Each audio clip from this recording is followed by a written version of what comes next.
വചനത്തെ ഓർത്ത് കർത്താവിനെ സ്തുതിക്കുന്നു. വളരെ പരിചിതമാണ് ഈ വേദഭാഗം.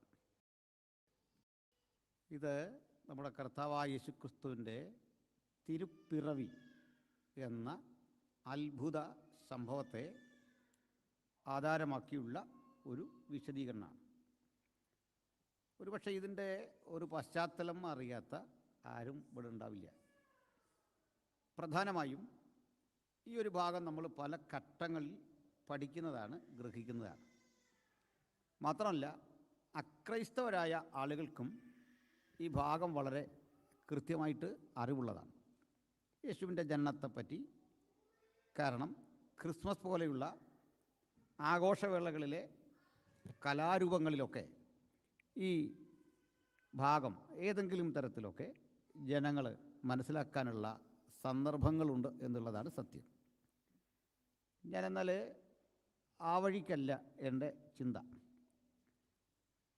കാരണം നമ്മുടെ കർത്താവായ യേശുക്രിസ്തുവിൻ്റെ ഇഹലോക ജീവിതത്തെ പരാമർശിക്കുന്ന യേശുവിൻ്റെ പഠിപ്പിക്കലുകളും യേശുക്രിസ്തുവിൻ്റെ ജീവിതത്തിൻ്റെ ചില ഭാഗങ്ങളും മാത്രം ചേർത്തെഴുതിയ 4 കൃതികളാണ് 4 സുവിശേഷങ്ങൾ. ഒരു സുവിശേഷവും യേശുവിൻ്റെ സമ്പൂർണ്ണ ജീവചരിത്രമല്ല. കാരണം യേശുവിൻ്റെ ഒരു സമ്പൂർണ്ണ ജീവചരിത്രം എഴുതുക സാധ്യമല്ല എന്ന് യോഹന്നാൻ തന്നെ പറയുന്നു. യേശുവിൻ്റെ സകല പ്രവൃത്തികളും എഴുതിയാൽ ആ എഴുതുന്ന പുസ്തകങ്ങൾ ലോകത്തിൽ തന്നെ അത് തികയുകയില്ല എന്ന് പറയുമാറ് കുറഞ്ഞ കാലഘട്ടം കൊണ്ട് ഏറ്റവും അധികം ജനസ്വാധീനം ഉളവാക്കിയ അപൂർവ വ്യക്തിത്വങ്ങളിൽ ഒരാളാണ് നമ്മുടെ കർത്താവായ യേശുക്രിസ്തു. അതുകൊണ്ട് തന്നെ ഈ ജീവചരിത്രങ്ങൾ എന്ന രൂപേണ സുവിശേഷങ്ങളെ ചെറുതായി കാണാനും പാടില്ല. അതിൽ ജീവചരിത്രമുണ്ട് എന്നത് സത്യമാണ്. പക്ഷേ യേശു എവിടെ ജനിച്ചു, യേശുവിൻ്റെ കാലഘട്ടത്തിലെ ഓരോ സംഭവങ്ങളുടെ കൃത്യമായ ഒരു എഴുത്തിന് അല്ല സുവിശേഷകർ ശ്രദ്ധ ചെലുത്തിയത്. വിശേഷിച്ച് അവർ കൂടുതൽ ഊന്നൽ നൽകിയത് യേശു എന്ന ആ വ്യക്തിത്വത്തിൻ്റെ മഹിമ സൂചിപ്പിക്കാനാണോ എന്ന്. 2, ആ പ്രവൃത്തികൾ, യേശു ചെയ്ത ആ പ്രവൃത്തികളുടെ അർത്ഥം വിശദീകരിക്കാനും ആ പ്രവൃത്തിയിൽ അടങ്ങിയിരിക്കുന്ന വലിയ സന്ദേശം ഉലകത്തിന് കൊടുക്കാനുമാണ് അവർ ശ്രദ്ധ ചെലുത്തിയത്. ഞാനിത് പറയുമ്പോൾ ബൈബിളിൻ്റെ വിമർശകരായ ആൾക്കാരുണ്ട്. ഈ ആളുകൾ വസ്തുതാപരമല്ലാതെ ബൈബിളിനെ സമീപിക്കാറുണ്ട്. വിശേഷിച്ച് കേരളത്തിലുമൊക്കെ വലിയ എത്തിസ്റ്റുകളുടെ കോൺഫറൻസും പ്രോഗ്രാമുകളൊക്കെ നടക്കുമ്പോൾ അവിടെ നിന്ന് സംസാരിക്കുന്ന പല ആളുകളും ഒരു ബുദ്ധിമാനെ പോലെ നിന്നുകൊണ്ട് ബൈബിളുമായി ഒരു ബന്ധവുമില്ലാത്ത കാര്യങ്ങൾ ബൈബിളിൽ ആരോപിക്കുകയാണ്. ബൈബിളിൽ അത് ഏതെങ്കിലും തരത്തിൽ പറഞ്ഞ് ബോധ്യപ്പെടുത്താൻ ശ്രമിക്കുകയാണ്. ഞങ്ങൾ കഴിഞ്ഞിടയ്ക്ക് പാമ്പാടിയിൽ, കോട്ടയം ജില്ലയിലെ പാമ്പാടിയിൽ എത്തിസ്റ്റുകളെ വിളിച്ച് അവരിലെ പ്രധാനികളെ തന്നെ വിളിച്ച് ഒരു ഡിബേറ്റ് നടത്തുകയുണ്ടായി. ആ ഡിബേറ്റിൽ ഒരു സുഹൃത്ത്, ഒരു പ്രായമുള്ള മനുഷ്യനാണ്, അദ്ദേഹം പല വീഡിയോകളിലൂടെ ധനനായ പൗലുസിനെ പറ്റി അദ്ദേഹം സ്വവർഗരതി, ഹോമോസെക്സ്വലാണ് എന്നൊരു നിലയിൽ പ്രചാരണം നടത്തിയിരുന്നു. ഞങ്ങൾ അദ്ദേഹത്തെ കൊണ്ടിരുത്തി അദ്ദേഹത്തിന് പ്രസംഗിക്കാനൊക്കെ സമയം കൊടുത്തിട്ട് താങ്കൾ പറഞ്ഞതിൻ്റെ തെളിവെന്ത്, ഈ തെളിവ് നൽകാൻ പറഞ്ഞപ്പോൾ അദ്ദേഹം ആകെ പരിക്ഷീണനായി. ഞങ്ങൾ കൂടുതൽ ചോദിച്ചപ്പോൾ പറഞ്ഞു, എനിക്ക് 85 വയസ്സുണ്ട്. അപ്പോൾ നമ്മളൊരു കരുണ കൊടുത്തു, ആ പ്രായത്തിന് ഒരു കരുണ കൊടുത്തു. കാരണം ഞങ്ങളുടെ ആവശ്യം അദ്ദേഹത്തെ ചെറുതാക്കി കാണിക്കല്ല, അദ്ദേഹത്തിൻ്റെ അബദ്ധം ലോകത്തിൻ്റെ മുമ്പിൽ കൂടുതൽ പ്രദർശിപ്പിക്കണം. പക്ഷേ എന്നെ അത്ഭുതപ്പെടുത്തൊരു കാര്യം, ഇതേ വിഡ്ഢിത്തം അദ്ദേഹം പിന്നെയും ആവർത്തിച്ചിട്ട് എത്തിസ്റ്റുകൾ അദ്ദേഹത്തെ ആഘോഷിക്കുന്നു, അദ്ദേഹത്തെ കൊണ്ടു നടക്കുന്നു. കാരണം അവർ സത്യസന്ധമായ ഒരു വിഷയത്തിൻ്റെ അന്വേഷണത്തെക്കാൾ വിശുദ്ധ ലിഖിതങ്ങളുടെ ആക്ഷേപത്തിന്, അതിനെ പരിഹസിക്കാൻ കിട്ടുന്ന ഒരവസരത്തിനാണ് മുൻതൂക്കം കൊടുക്കുന്നത്. ഇതാണ് അതിൻ്റെ അടിസ്ഥാന കാരണം. അതുകൊണ്ട് ഞാൻ ആമുഖമായി പറയട്ടെ, അനേക ഡിബേറ്റുകളിൽ ഞാൻ പങ്കെടുത്തിട്ടുണ്ടെങ്കിലും എനിക്ക് ഏറ്റവും അധികം അറിവ് കെട്ടവരായി, യാതൊരു തരത്തിലുള്ള അന്വേഷണപരതയും ഇല്ലാത്തവരായി ജീവിതത്തിൽ തോന്നിയത് എത്തിസ്റ്റുകളെ തന്നെയാണ്. സാധാരണ ഇതിൽ ആളുകൾ ചോദിക്കാറുണ്ട്, ആരെ കൈകാര്യം ചെയ്യുമ്പോഴാണ് കൂടുതൽ ബുദ്ധിമുട്ട് വരിക. ഞങ്ങളെ സംബന്ധിച്ചോളം പറയാം, ഏറ്റവും എളുപ്പം എത്തിസ്റ്റുകളെ കൈകാര്യം ചെയ്യാനാണ്. കാരണം യാതൊരു തരത്തിലും അറിവോ അന്വേഷണങ്ങളോ പഠനമോ ഇല്ലാതെ അവർക്ക് വിമർശിക്കാൻ സാധിക്കുന്നു എന്നുള്ള ഒരു മുൻതൂക്കം നിലനിർത്തുക മാത്രമാണ് അത്തരക്കാർ ചെയ്യുന്നത്. അത്തരത്തിലെ ഒരാക്ഷേപം ഞാൻ അവരിൽ നിന്നല്ല മറ്റൊരു സമൂഹം ഉന്നയിക്കുന്ന ഒരാക്ഷേപമുണ്ട്. അതിലൊന്ന്, ഈ ബൈബിളിൽ യേശുവിൻ്റെ ജീവചരിത്രങ്ങളായി 4 പുസ്തകങ്ങളുണ്ട്. ആ 4 പുസ്തകങ്ങൾ പരസ്പരം യോജിപ്പില്ലാതെ പോകുന്നു എന്ന് പറയാൻ അവർ അവസരം വേർതിരിക്കാറുണ്ട്. യോജിച്ചു പോകുന്നില്ലാതെ എന്നാണ് പറയുന്നത്. അത് അനേക ചിന്തകന്മാർ അത്തരത്തിലുള്ള അഭിപ്രായം വച്ചിട്ടുണ്ട്. അതിന് ചില ഉദാഹരണങ്ങളും എടുത്ത് കാണിക്കാറുണ്ട്. അതിലൊന്നാണ്, നമ്മുടെ കർത്താവായ യേശു യെരിഹോവിൽ നിന്ന് വന്നാറേ ഒരു കുരുടനെ സുഖപ്പെടുത്തി എന്ന് ഒരാൾ പറയുന്നു, ഒരു സുവിശേഷകൻ പറയുന്നു. ഒരു സുവിശേഷത്തിൽ അങ്ങനെയുണ്ട്. ഇതേ കാര്യം മറ്റൊരാൾ പറയുന്നു, അവൻ യെരിഹോവിൽ നിന്ന് പോയാറെ ഒരു കുരുടനെ സുഖപ്പെടുത്തി. നമ്മുടെ കുട്ടികളൊക്കെ കലാലയത്തിൽ ചെന്നിരിക്കുമ്പോൾ ഇത്തരം ചില ചോദ്യങ്ങൾ ചോദിച്ചുകൊണ്ട് ആളുകൾ അടുത്ത് വരും.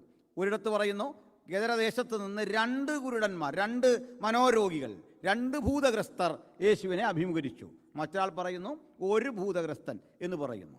ഇത് ബൈബിൾ ദൈവത്തിൻ്റെ വചനമെങ്കിൽ ഇങ്ങനെ വരാമോ? ഈ കോൺട്രഡിക്ഷൻസ് എങ്ങനെയാണ് പരിഹരിക്കുന്നത്? എന്താണ് ഇതിൻ്റെ പ്രോബ്ലം? ഇത് ചോദിക്കുന്ന ആളുകളെ നിങ്ങളും കണ്ടിട്ടുണ്ടാകും. ഞാൻ ഇത്തരം ചോദ്യങ്ങളെല്ലാം മറുപടി വീഡിയോകളാക്കി പോസ്റ്റ് ചെയ്തിട്ടുണ്ട്. നിങ്ങൾക്കത് കാണാവുന്നതാണ്. അതുകൊണ്ട് സമഗ്രമായി ആ വിധത്തിലൊന്നും പോകാൻ അവസരമില്ല. കഴിഞ്ഞ ദിവസം നമ്മളുടെ ചെംസോഡിൽ നടന്ന മീറ്റിങ്ങിൽ അവിടെ ക്രൈസ്തവ എഴുത്തുപുരയുടെ ഒരു മീറ്റിംഗ് ഉണ്ടായിരുന്നു, ഒരു സെമിനാർ ഉണ്ടായിരുന്നു. അതിൽ ഇത്തരം ചോദ്യങ്ങളായിരുന്നു അവർ പ്രധാനമായി ഉന്നയിച്ചത്. അതും യൂട്യൂബിൽ കിടപ്പുണ്ട്. ആവശ്യമുള്ളവർ കണ്ടാൽ ഇത്തരം ചോദ്യങ്ങളുടെ കൃത്യമായ ഒരു മറുപടി പറയാനായിട്ട് അവിടെ ശ്രമിച്ചിട്ടുണ്ട്. അപ്പോൾ ഞാൻ ഇന്ന് ഇതുമായി ബന്ധപ്പെട്ടൊന്നും പറയാനല്ല നിന്നത്. എങ്കിലും കുഞ്ഞുങ്ങളെ ഏറെ കണ്ടപ്പോൾ, ചെറുപ്പക്കാരെ ഏറെ കണ്ടപ്പോൾ അത്യധികമായ സന്തോഷം തോന്നുന്നു. അതുകൊണ്ട് അവർ കൂടി അറിഞ്ഞിരിക്കേണ്ട സുപ്രധാനങ്ങളായ ചില വിഷയങ്ങളാണ് വചനത്തോട് ബന്ധപ്പെട്ട് ഞാൻ സംസാരിക്കാനായിട്ട് ആഗ്രഹിക്കുന്നത്. ഏറ്റവും പ്രധാനം എന്നുള്ളത്, നമ്മുടെ യുവതലമുറ, കുഞ്ഞുങ്ങൾ ചെറുപ്രായത്തിൽ തന്നെ തിരുവെഴുത്തിൻ്റെ സത്യങ്ങളിലൂടെ സഞ്ചരിക്കേണ്ട ഒരത്യന്താപേക്ഷിതമായ സന്ദർഭം ഇവിടെ സംജാതമായിട്ടുണ്ട്. അതിൻ്റെ ഒരു കാരണം കൂടി ഞാനൊന്ന് പറയാം.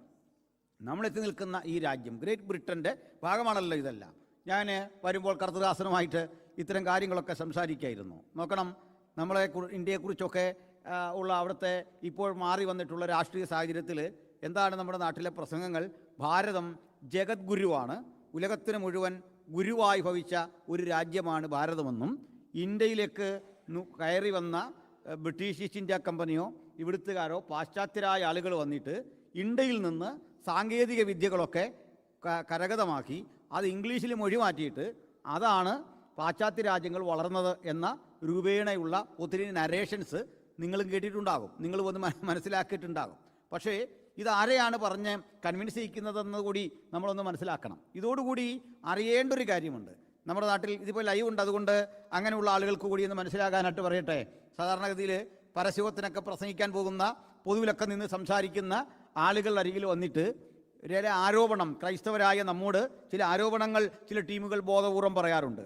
അതിലൊന്ന്, നമ്മൾ പാശ്ചാത്യരെ, ബ്രിട്ടീഷുകാരെ ഏതെങ്കിലുമൊക്കെ രൂപത്തിൽ എൻ്റർടൈൻ ചെയ്തു. ബ്രിട്ടീഷുകാരോടായിരുന്നു നമ്മുടെ കൂറ്. സ്വാതന്ത്ര്യ സമരത്തിലൊന്നും നമുക്ക് പങ്കാളിത്തമില്ല എന്ന രൂപേണയൊക്കെ ഉള്ള ശബ്ദം നിങ്ങളും കേട്ടിട്ടുണ്ടാകും, അത് മനസ്സിലാക്കിയിട്ടുണ്ടാകും.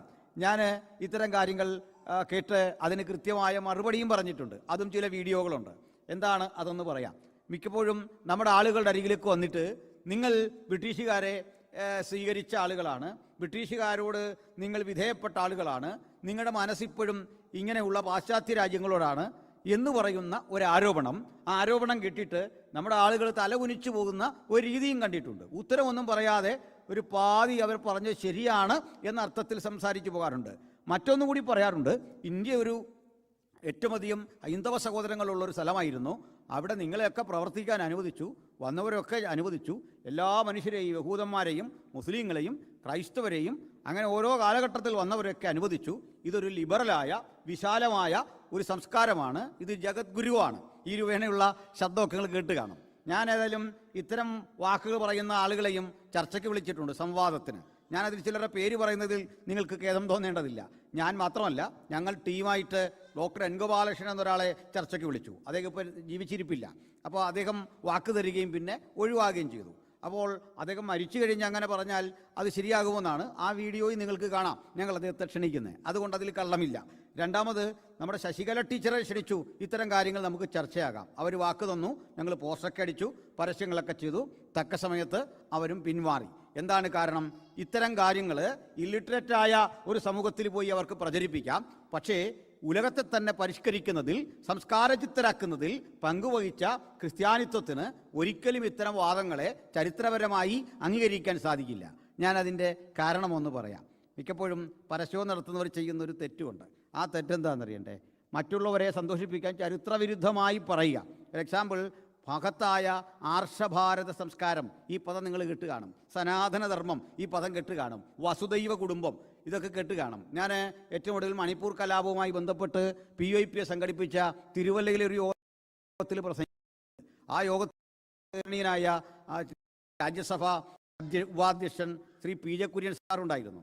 അദ്ദേഹം വന്നിട്ട് പറഞ്ഞു, ഇന്ത്യയുടെ സംസ്കാരം ലോക സുഖിനോ ഭവന്തു ആണ് എന്നൊക്കെ പറഞ്ഞു. ഞാൻ അതേ വേദിയിൽ മറുപടി പറഞ്ഞു, ഇന്ത്യയുടെ സംസ്കാരം അങ്ങനെയല്ല. കാരണം അതിൻ്റെ പിന്നിലെ മന്ത്രം ആരും പറയില്ല. അതിൽ ആ 2 വരിയേ പറയത്തുള്ളൂ. അതിൻ്റെ പിന്നിൽ കിടക്കുന്ന എന്താണെന്നറിയണ്ടേ? ലോക സമസ്ത സുഖിനോ ഭവന്തു. അതിൻ്റെ പുറകെ കിടക്കുന്നത് പശുവിനും ബ്രാഹ്മണനും സുഖമെങ്കിൽ ലോകത്തിന് സുഖം. മനസ്സിലായില്ലേ? പശുവിനും ബ്രാഹ്മണനും സുഖമെങ്കിൽ ലോക സമസ്ത സുഖിനോ ഭവന്തു. ആദ്യത്തെ 2 ലൈൻ അവർ മിണ്ടൂല. നോക്കണം, ആദ്യത്തെ 2 ലൈൻ ഒളിപ്പിച്ചു വെച്ചിട്ടാണ് ഇത്തരം വിഷങ്ങൾ നമ്മുടെ ഇടയിലേക്ക് കടത്തിവിടാനായിട്ട് ശ്രമിക്കുന്നത്. ഈ കൂടെ ഒരു കാര്യം കൂടി, ഇന്ത്യ വൈദേശിക ശക്തികൾക്ക് തീരെഴുതി കൊടുത്തതിൽ നമുക്ക് പങ്കുണ്ടോ എന്ന് നിങ്ങളോട് ചോദിച്ചാൽ ഉറപ്പായി പറയണം, നമുക്ക് പങ്കില്ല എന്ന് മാത്രമല്ല, ഈ പറയുന്നവർക്കാണ് അതിൽ പങ്കുള്ളത്. ആ പങ്കുകൂടി ഞാനൊന്ന് ഓർമ്മപ്പെടുത്താം. ഇന്ത്യ ഏതാണ്ട് 700-ൽ പരം നാട്ടുരാജ്യങ്ങളുടെ ഒരു സങ്കലനമായിരുന്നു. 700-ൽ പരം നാട്ടുരാജ്യങ്ങൾ. മനസ്സിലാകുന്നുണ്ടോ? ചെറിയ ചെറിയ ഡൈനസ്റ്റി. നമ്മുടെ പാർശ്വ നാടായ എഴുമറ്റൂർ പോലും ഒരു രാജ്യമായിരുന്നു പണ്ടല്ലേ? അപ്പോൾ എഴുമറ്റൂർ ഒരു രാജ്യം, തിരുവല്ല ഒരു രാജ്യം, ഇങ്ങനെ കൊച്ചു കൊച്ചു രാജ്യങ്ങൾ.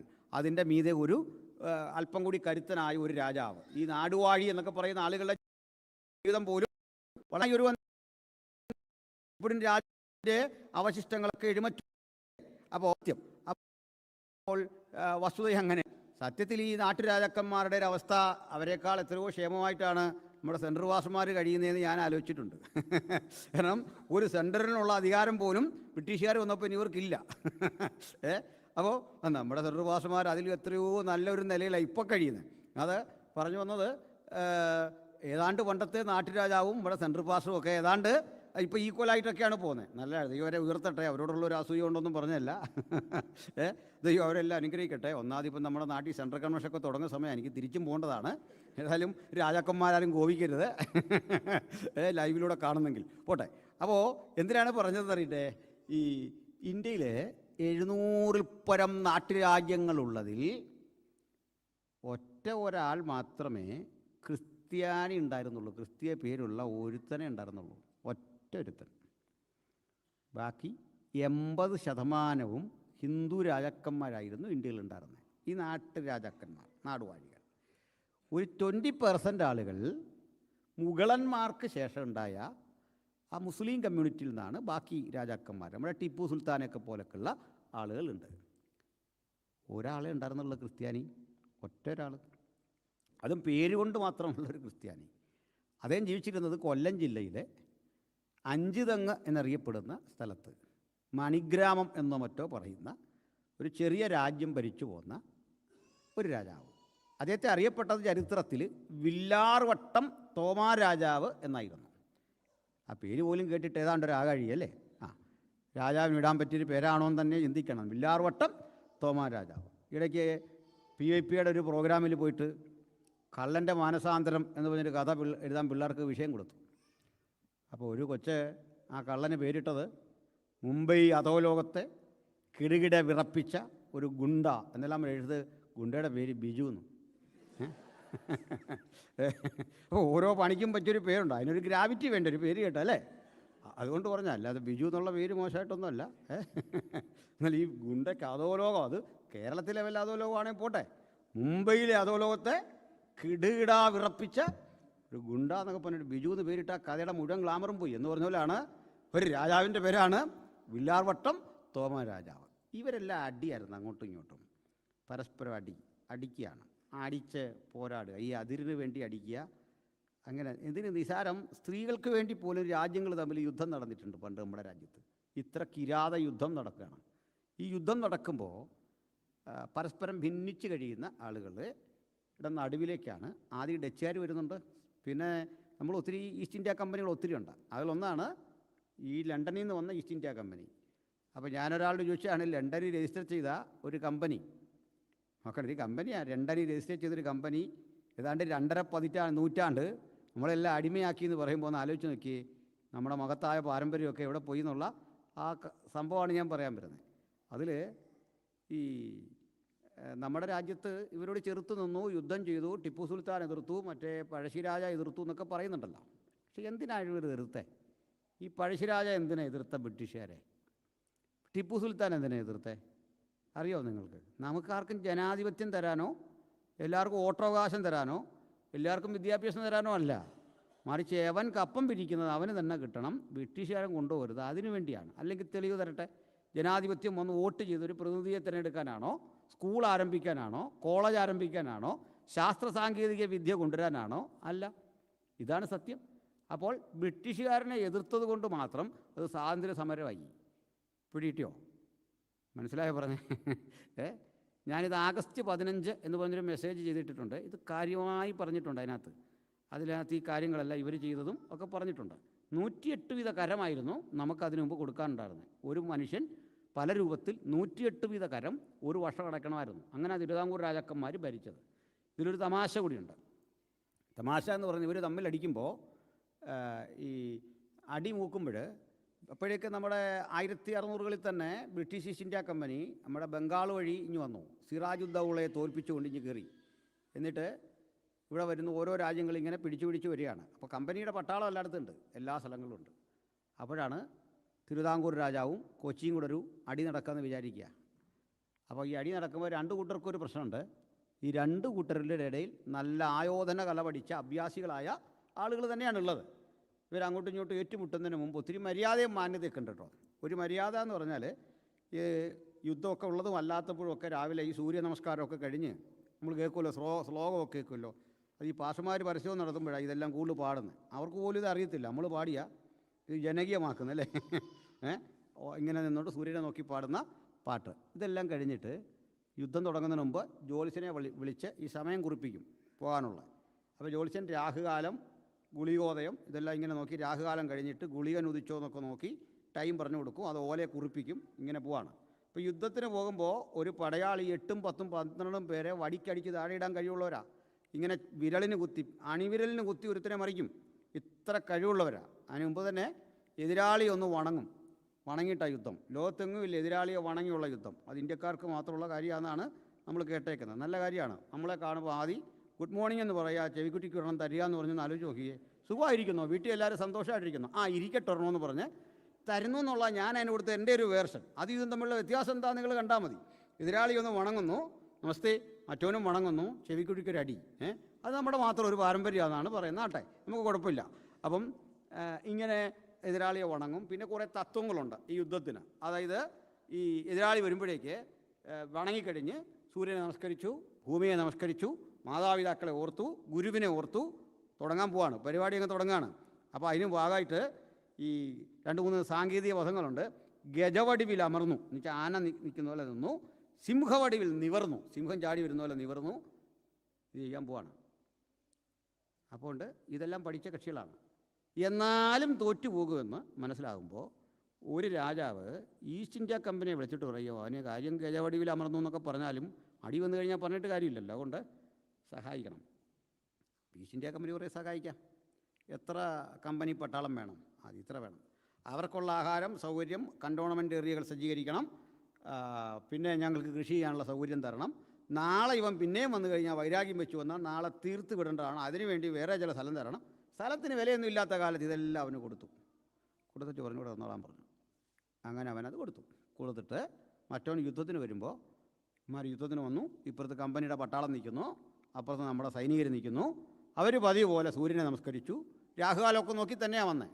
അപ്പോൾ ഇതേ സമയത്ത് ശത്രു സംഹാര പൂജ എന്ന് പറഞ്ഞാൽ അപ്പുറത്ത് നടക്കുന്നുണ്ട്. ശത്രുവിനെ കൊല്ലാൻ വേണ്ടി ഈ സംഗതികളെല്ലാം നടത്തി സംസാരിച്ചുകൊണ്ടിരിപ്പുണ്ട്.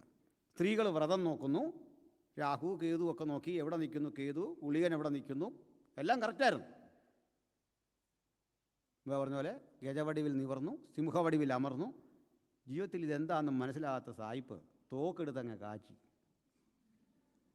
സിംഹവടിവിൽ അമർന്നില്ല, രാഹു നോക്കിയില്ല, കേതു നോക്കിയില്ല, ജ്യോത്സ്യനെ നോക്കിയില്ല. ഇന്ത്യ മൊത്തം അവൻ്റെ കയ്യിലിരുന്ന് ക്രമേണ ആരാ കൊടുത്ത ഇന്ത്യ? മറുപടി പറയട്ടെ ഒരു ഇതാരാ ഇന്ത്യ കൊടുത്ത് വിദേശികൾക്ക്? ഇത് കൊടുത്തവൻ്റെ കൊച്ചുമക്കളാണ് നമ്മൾ പ്രസംഗിക്കാൻ വന്നുകൊണ്ടിരിക്കുക, നമ്മളാരാണ്ട് കൊടുത്തുന്നു. മനസ്സിലായില്ലേ? ഇത് കൊടുത്തിട്ടാണ് വന്ന് നമ്മളെ പഠിപ്പിക്കുന്നത്. എന്തിനാ ഇതൊക്കെ പറഞ്ഞെന്നറിയണ്ടേ? ഇന്ത്യ ഒരു കാലഘട്ടത്തിൽ ഇരുണ്ടു മൂടിക്കിടന്ന ഇടമായിരുന്നു. നളന്തയും തക്ഷശിലയൊക്കെ പണ്ടത്തെ സംഭവമാണ്. ഈ നളന്തയും തക്ഷശിലയൊക്കെ എല്ലാവർക്കും പ്രാപ്യമായ സംഗതി എന്നല്ല, അത് കുറേ ആളുകൾക്ക് മാത്രമാണ്. അവിടേക്ക് ബുദ്ധഭിക്ഷുക്കളൊക്കെ നടത്തിയ സ്ഥാപനമാണ്. അത് ഇന്ന് ഈ പറയുന്ന കക്ഷികളുടെ ഒന്നുമല്ല. അവിടേക്ക് ലോകത്തിൻ്റെ പലയിടങ്ങളിൽ പഠിക്കാൻ ആളുകൾ വന്നിട്ടുണ്ട്, ഒക്കെ സത്യമാണ്.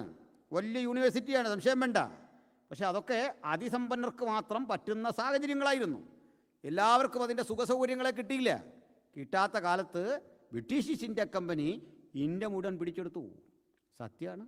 1857 ആകുമ്പോഴേക്ക് അത് ബ്രിട്ടീഷ് പാർലമെൻറ്റിന് വിട്ടുകൊടുത്തു. ഇതൊക്കെ സത്യമാണ്. എനിക്കൊരു കാര്യം അറിയണ്ടേ? ഈ ബ്രിട്ടീഷ് ഈസ്റ്റ് ഇന്ത്യ കമ്പനിക്ക് സുവിശേഷം അറിയിക്കണമെന്ന് ഒരു താല്പര്യം ഉണ്ടായില്ല. അവരതിനെതിരായിരുന്നു. ഞാനിവിടെ വന്ന് മഹാനായ വില്യം കേറിയുടെ നാട്ടിൽ കെട്ടറിഞ്ഞ് അതിനിപ്പുറത്ത് അദ്ദേഹം പാർത്ത നോർത്താംപ്ടണിലൊക്കെ പോയി. അദ്ദേഹം പാർത്തിരുന്ന ഇടത്ത് പോയി സന്നദ്ധതയോടെ ഇന്ത്യയിലേക്ക് സുവിശേഷം അറിയിക്കാൻ വില്യം കേറി വരുമ്പോൾ അദ്ദേഹത്തിൻ്റെ വിസ നിഷേധിച്ചു. വില്യം കേറി 2-3 മാസം കപ്പലിൽ അകപ്പെട്ടു പോയി. അപ്പോൾ വില്യം കേറിയെ കൊണ്ടുപോകുന്ന ആൾ ഒരു ജോൺ തോമസാണ്, doctor John Thomas. East India കമ്പനിയുടെ ഡോക്ടറായിരുന്നു. അദ്ദേഹം പറഞ്ഞ് വിസയൊന്നും വേണ്ട, നമ്മുടെ കൂടെ വരുവാണെങ്കിൽ അത് സംഗതി ഒന്നും കുഴപ്പമില്ല, കയറിക്കൊള്ളാൻ പറഞ്ഞു. അപ്പോൾ ഭാര്യ പ്രഗ്നൻ്റാണ്. മൂത്ത മകൻ ഫെലിക്സിനെ കൂട്ടി 2-3 കുഞ്ഞുങ്ങൾ വേറെയുണ്ട്. ഇവരൊന്നും ഇല്ലാതെ ഒരു മകനും 7 വയസ്സുള്ള മകനും അപ്പനും കൂടെ ഈ ജോൺ തോമസിൻ്റെ കൂടെ പോവാണ്. ഇടയ്ക്ക് വെച്ചറിഞ്ഞു ഈ ക്യാപ്റ്റനെ കപ്പിത്താനും ഒക്കെ ആയിട്ടുള്ള ജോൺ തോമസിൻ്റെ ബന്ധം കൊണ്ടാണ് ഇതില്ലാതെ പോന്നേ. വിസ ഇല്ല, വിസ കൊടുക്കില്ല, സുവിശേഷം അറിയിക്കാനൊന്നും വിസ ഇല്ല. അങ്ങനെ ഇരിക്കുന്ന സന്ദർഭത്തിൽ എങ്ങനെയോ അറിഞ്ഞു വിസ ഇല്ലാതെ ഒരാളിനകത്ത് കയറിയിട്ടുണ്ടെന്ന്. കണ്ടോ, സായിപ്പിൻ്റെ സ്പൈ വർക്ക് അന്നും ഭയങ്കരമായിരുന്നു. ഇൻ്റലിജൻസേ ഒരുത്തനുണ്ടെന്ന് മനസ്സിലായി. വില്യം കേറി ആകെ പ്രശ്നമാകും. ഇദ്ദേഹത്തെ പിടിക്കാനും മറ്റു പല കാര്യങ്ങൾക്കും വേണ്ടി കപ്പലിട്ടു. മറ്റ് കപ്പലിലെ ചരക്കൂടെ കയറ്റണം ഇതിലേക്ക്. കപ്പലിങ്ങനെ പോയിക്കൊണ്ടിരിക്കേ ഏതാനും മാസങ്ങൾ കടലിനെ നടുക്കിടക്കുകയാണ്. ഈ ജോൺ തോമസ് പെട്ടെന്ന് നാട്ടിൽ തിരിച്ചു വന്നു ലണ്ടനിൽ. പുറകെ വില്യം കേറിയും കൊണ്ടുവന്നു. അദ്ദേഹത്തിൻ്റെ യാത്ര മുടങ്ങി. വിസ കൊടുക്കാതെ 3 മാസം വിട്ടു. പിന്നെ ഒരു ഡച്ച് കപ്പലിൽ കയറി അദ്ദേഹം മറുവഴി ചുറ്റിയാണ് അങ്ങ് ചെല്ലുന്നത്. ആ വരവിലാണ് ഇന്ത്യക്ക് വലിയ മാറ്റം ഉണ്ടായത്. വലിയ മാറ്റം. ഈ രാജ്യത്ത് ഷൂ മേക്കറായി ജോലി ചെയ്തൊരു മനുഷ്യൻ ഇന്ത്യ മഹാരാജ്യത്തിൽ ഒരു യൂണിവേഴ്സിറ്റി സ്ഥാപിച്ചുകൊണ്ട് ഈ രാജ്യത്ത് നിന്ന് അവിടെ വന്ന് കഠിനാധ്വാനം ചെയ്ത് ആ മണ്ണിൽ മരിച്ചടങ്ങി. മനസ്സിലാക്കണം. ആ മണ്ണിൽ മരിച്ചടങ്ങിയപ്പോൾ ഇന്ത്യ പോലെയുള്ള രാജ്യങ്ങൾ വെളിച്ചം കണ്ടു. സ്തോത്രം. ബൈബിളിൻ്റെ ഭാഷയിൽ പറഞ്ഞാൽ ഇരുളിലിരുന്ന ജനം വലിയ വെളിച്ചം കണ്ടു. ആ വെളിച്ചം അവർ കണ്ടതുകൊണ്ടാണ് ഞാനിവിടെ എത്തിയത്. സംശയമൊന്നും വേണ്ട, ഇവിടെ എത്തിയത് അതുകൊണ്ടാണ്. സ്തോത്രം. ഇവിടെ എന്തിനാണ് നമ്മൾ എത്തിയത്? ഇന്ന് നമ്മൾ പ്രാപിച്ച വെളിച്ചം ഇതാ ഈ ദേശത്ത് ഊതിക്കെടുത്താൻ പാകത്തിന് ദുഷ്ടശക്തികൾ കളമൊരുക്കുമ്പോൾ നിങ്ങളിലുള്ളിലെ ആ നുറുങ്ങു വെളിച്ചം പ്രശോഭിക്കണം. ഇരുളിലിരിക്കുന്ന ജനം വലിയ വെളിച്ചം കാണണം. ആ വെളിച്ചത്തിൻ്റെ വഴി തടയുന്ന ശക്തി ഏതായിരുന്നാലും സൈന്യത്താലല്ല, ശക്തിയാലല്ല, ദൈവത്തിൻ്റെ ആത്മാവിനാൽ അതിനെ നേരിടാനുള്ള ഉൾക്കരുത്ത് പ്രാപിക്കാൻ വേണം ഇത്തരം ഓരോ യോഗങ്ങളും നമ്മൾ കാരണമാക്കേണ്ടത്. സ്തോത്രം. ഹല്ലേലൂയ. അപ്പം ഞാൻ കുഞ്ഞുങ്ങൾക്കുമൊക്കെ അതിനുവേണ്ടി ചില കാര്യങ്ങളാണ് അല്പനിമിഷം പറയാൻ പോകുന്നത്. സന്തോഷമുണ്ടോ? മനസ്സിലാകുന്നുണ്ടോ? സ്തോത്രം. Praise the Lord. പ്രിയപ്പെട്ടവരെ, 4 സുവിശേഷങ്ങളിൽ 3-ാമത്തെ സുവിശേഷമാണ് നമ്മൾ വായിച്ച ലൂക്കോസ്, അല്ലേ? വളരെ മനോഹരമായൊരു സുവിശേഷം. ഇതിനൊരു സൗന്ദര്യമുണ്ട്, ഇതിൻ്റെ പ്രത്യേകത ഉണ്ട്. എന്താണെന്നറിയണ്ടേ? യേശുവിൻ്റെ സുവിശേഷ രചന നടത്തിയ അല്ലെങ്കിൽ പുതിയ നിയമം രചിച്ച മനുഷ്യരിൽ ഈ സെമിറ്റിക് സ്പർശമില്ലാത്ത, സെമിറ്റിക് മനസ്സിലായോ? സെമിറ്റിക് എന്താണ്? യഹൂദ ഒരു മിഡിൽ ഈസ്റ്റ് കൾച്ചറില്ലാത്ത ഒരേ ഒരു മനുഷ്യൻ, മിഡിൽ ഈസ്റ്റ് കൾച്ചറില്ലാത്ത ഒരേ ഒരാളാണ് Lukose. Is from Macedonia. Okay, മക്കതോന്യ എന്ന് മലയാളം ബൈബിളിൽ പറയും. ഓക്കെ, മാസിഡോണിയക്കാരനാണ് ലൂക്കോസ്. അദ്ദേഹം ജന്മം കൊണ്ട് ഒരു ഫിസിഷ്യനാണ്, അപ്പോത്തിക്കരി എന്ന് പണ്ടുള്ള ആളുകൾ വിളിക്കുന്ന ഒരു വൈദ്യൻ. അതാണ് ഈ വൈദ്യൻ അല്ലെങ്കിൽ വൈദ്യശാസ്ത്രമൊക്കെ അന്ന് അത്ര ബഹുമാനമുള്ളൊരു ജോലിയല്ല. അതിൻ്റെ കാരണം ഇത് മിക്കവാറും അടിമകളുടെ ജോലിയാണ്. അടിമകളെ തന്നെ ട്രെയിൻ ചെയ്തെടുക്കുകയാണ് ഈ ജോലിക്ക് വേണ്ടി. കാരണം ഇത് ത്യാഗം സഹിച്ചൊക്കെ ചെയ്യേണ്ട ജോലിയാണ്. ഗ്രീസ് വൈദ്യശാസ്ത്രത്തിൻ്റെ നാടാണ്. അപ്പോൾ ആ വൈദ്യശാസ്ത്രത്തിൻ്റെ നാട്ടിൽ നിന്ന് ഒരു യജമാനൻ, തയോഫിലോസ് എന്ന് പറയുന്ന ഒരു വലിയ ധനാഢ്യൻ്റെ വീട്ടിലെ ജോലിക്കാരനാണ് ഡോക്ടർ എന്ന് വിളിക്കാവുന്ന ഈ ലൂക്കോസ്. അദ്ദേഹത്തിൻ്റെ കുടുംബ വൈദ്യനാണ്. ഇവർ ഗ്രീസിനൊരു വലിയ വൈദ്യശാസ്ത്ര പാരമ്പര്യമുണ്ട്. സത്യത്തിൽ വൈദ്യശാസ്ത്ര പാരമ്പര്യം ഉണ്ടെന്ന് പറഞ്ഞാൽ പോരാ, ഇന്ത്യക്കുമുണ്ട് അങ്ങനൊരു പാരമ്പര്യം. അത് ഈ പറയുന്ന കക്ഷികൾ പറയുന്ന പോലൊന്നും അല്ല, അതിൻ്റെ കാര്യകാരണങ്ങളൊന്നും അങ്ങനെയല്ല. അതുമായി ഒരു ബന്ധവുമില്ലാത്തവരാണ് ഇന്ത്യയിൽ അതിൻ്റെ പാരമ്പര്യമൊക്കെ എടുക്കാനായിട്ട് ശ്രമിക്കുന്നത്. സ്തോത്രം. അതുകൊണ്ടാണ് ഇവർ സംവാദങ്ങളിലൊന്നും വന്ന് നമ്മുടെ മുമ്പിൽ പെടാത്തതിലെ രഹസ്യം അതൊക്കെ തന്നെയാണെന്നാണ് ഞങ്ങൾ കരുതുന്നത്. എന്താണ് ഈ പറഞ്ഞു വന്നത്? ഗ്രീസ് ഇങ്ങനെയുള്ളൊരു സ്ഥലത്ത് നിന്ന് ഒരു മനുഷ്യൻ യേശുവിനെ കണ്ടെത്തുകയാണ്. ഞാനതിൽ സന്തോഷം തോന്നുന്ന ഒരു കാര്യം, ഈ ഗ്രീക്കുകാർ ലോകത്തിലെ തന്നെ ബുദ്ധിമാന്മാരുടെ ഗണത്തിൽപ്പെടുന്ന കക്ഷികളാണ്. അങ്ങനെയുള്ള കാര്യങ്ങൾ കേട്ടിട്ടുണ്ടാവും ഗ്രീക്കുകാരെ പറ്റി. കാരണം മാത്തമാറ്റിക്സ് എന്ന് പറയുന്ന ശാസ്ത്രം, മാത്തമാറ്റിക്സിൻ്റെ പ്രത്യേകത അറിയോ? അത് ഒരു നിലനിൽക്കുന്ന ശാസ്ത്രമാണല്ലേ? സംശയമുണ്ടോ? സ്വർഗത്തിൽ ചെന്നാലും ഗണിതമുണ്ട്, പേടിക്കണം അവിടെ ചെന്നാലും.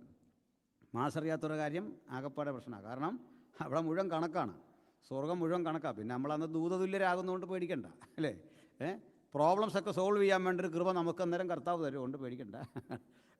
ഗണിതം, ആ ഗണിതത്തിൻ്റെ നാടാണ്. പൈതഗോറസിൻ്റെ ഒക്കെ നാടാണ്. 2πr πr² ഒക്കെ നമ്മൾ പഠിച്ചിട്ടുണ്ടല്ലോ, അതിൻ്റെയൊക്കെ സ്ഥലമാണ്.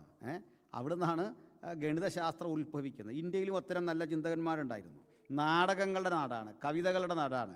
അപ്പോൾ കലാ, സാഹിത്യം കൂടാതെ വൈദ്യശാസ്ത്രം. വൈദ്യശാസ്ത്രത്തിൻ്റെ പിതാവായ ഹിപ്പോക്രാറ്റസ് കേട്ടിട്ടുണ്ടോ? ഹിപ്പോക്രാറ്റ്സ് അദ്ദേഹത്തിൻ്റെ ഒരു പ്ലഡ്ജൊക്കെ പറഞ്ഞുകൊണ്ടാണല്ലോ, ഓത്തൊക്കെ എടുത്തുകൊണ്ടാണ് ഡോക്ടർമാർ വരുന്നത് അല്ലേ? അപ്പോൾ ഇത് കൂടാതെ അവിടെ പിൽക്കാലത്ത് യേശുവിന് ശേഷം, യേശുവിനൊരു 100 കൊല്ലം ശേഷമാണ് ഗാലൻ എന്നൊരു വൈദ്യനുണ്ടായിരുന്നു, ഗാലൻ. അപ്പോൾ ഈ ഗാലൻ്റെ പല ചിന്തകളാണ് ഖുറാനിലുള്ളത്. ഞാനത് സമയം പോലെ പറയാം. ഗാലൻ ഒത്തിരി നല്ല നിലയിൽ പുരോഗതി കൈവരിച്ചൊരു വൈദ്യനായിരുന്നു ഗാലൻ. ഈ ഗാലൻ കുറേ അറിവുകേടുകളും പറഞ്ഞിട്ടുണ്ട്, അതും അപ്പാടെ ഖുറാനിലുണ്ട്. ആ ബോധ്യം അതിലൊന്നാണ് ഗാലൻ പറഞ്ഞൊരബദ്ധമാണ്, മനുഷ്യൻ്റെ നട്ടെല്ലിൽ നിന്നാണ്, മുതുകല്ലിൽ നിന്നാണ് പുരുഷന് ബീജം ജനിക്കുന്നത്. അത് വലിയ അശാസ്ത്രീയമായൊരു വാദമാണ്.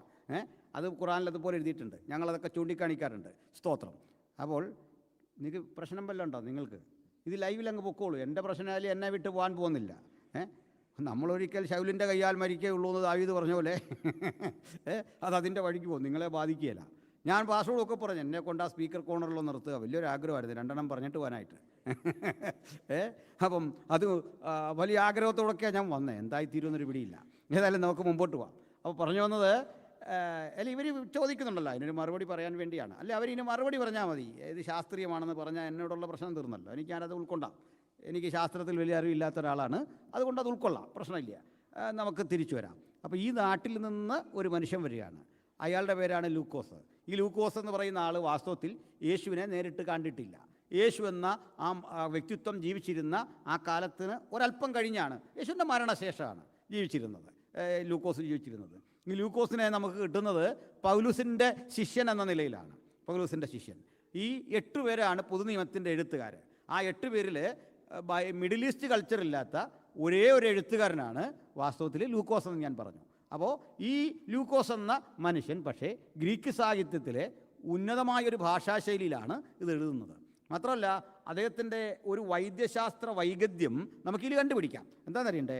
അദ്ദേഹം പറയുകയാണ്, അപ്പോസ്തല പ്രവൃത്തി അദ്ദേഹത്തിൻ്റെ കൃതിയാണെന്ന് നിങ്ങൾക്കറിയാം, ആക്ട്സ് ഓഫ് ദി അപ്പോസ്റ്റൽസ്. അതിലെന്താ പറയുന്നത്?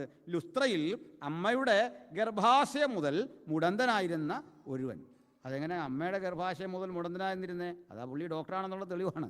നമ്മൾ നോക്കിയാൽ ഇന്നലെ മുതൽ പുള്ളി അവിടെ ഇരിപ്പുണ്ട്. പക്ഷേ ലൂക്കോസ് നോക്കിയിട്ട് പറയുക, അത് ഇപ്പോൾ തുടങ്ങിയൊന്നുമല്ല, ജന്മം മുതൽ ഗർഭാശയം മുതൽ ഇങ്ങനെ ഇരുന്ന ഒരുത്തൻ അവിടെ ഇരുന്നിരുന്നു. മനസ്സിലായില്ലേ? അപ്പോൾ ഇത്തരത്തിൽ അദ്ദേഹത്തിൻ്റെ വൈഗദ്ധ്യങ്ങൾ, അദ്ദേഹത്തിൻ്റെ കഴിവുകളെല്ലാം അവിടെ പ്രകടമാണ്.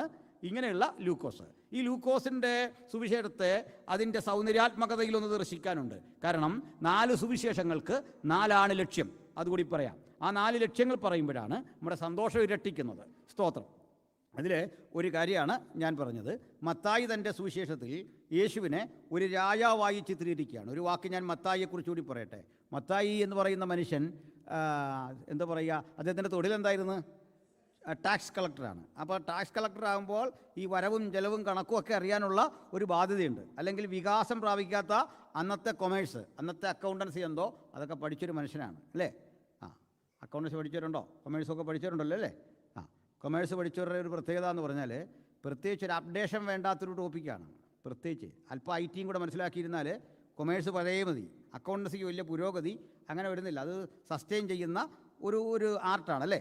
ആർട്ടും ഒരു ശാസ്ത്രവുമാണ്, കലയുമാണ്, ശാസ്ത്രവുമാണ്. അപ്പോൾ കൊമേഴ്സ് പഠിച്ചവർക്ക് അങ്ങനെ ഒരു ഗുണമുണ്ട്. കൊമേഴ്സുകാരനെ സംബന്ധിച്ചോളം അയാളൊന്നും പ്രത്യേകിച്ച് കൂട്ടുന്നുമില്ല, അയാൾ കുറയ്ക്കുന്നുമില്ല, അയാൾ ഹരിക്കുന്നുമില്ല, ഗുണിക്കുന്നുമില്ല. പിന്നെന്താണ്, നമ്മൾ ചായ കുടിച്ചത്, നമ്മൾ യോഗം നടത്തിയത്, നമ്മൾ പെട്രോൾ അടിച്ചത്, നമ്മൾ കാറ് മേടിച്ച കണക്കെല്ലാം കൂടെ വളരെ ഭംഗിയായിട്ട് അടുക്കി റെഡിയാക്കി വെക്കുന്നു. ഇതാണ് കൊമേഴ്സ്.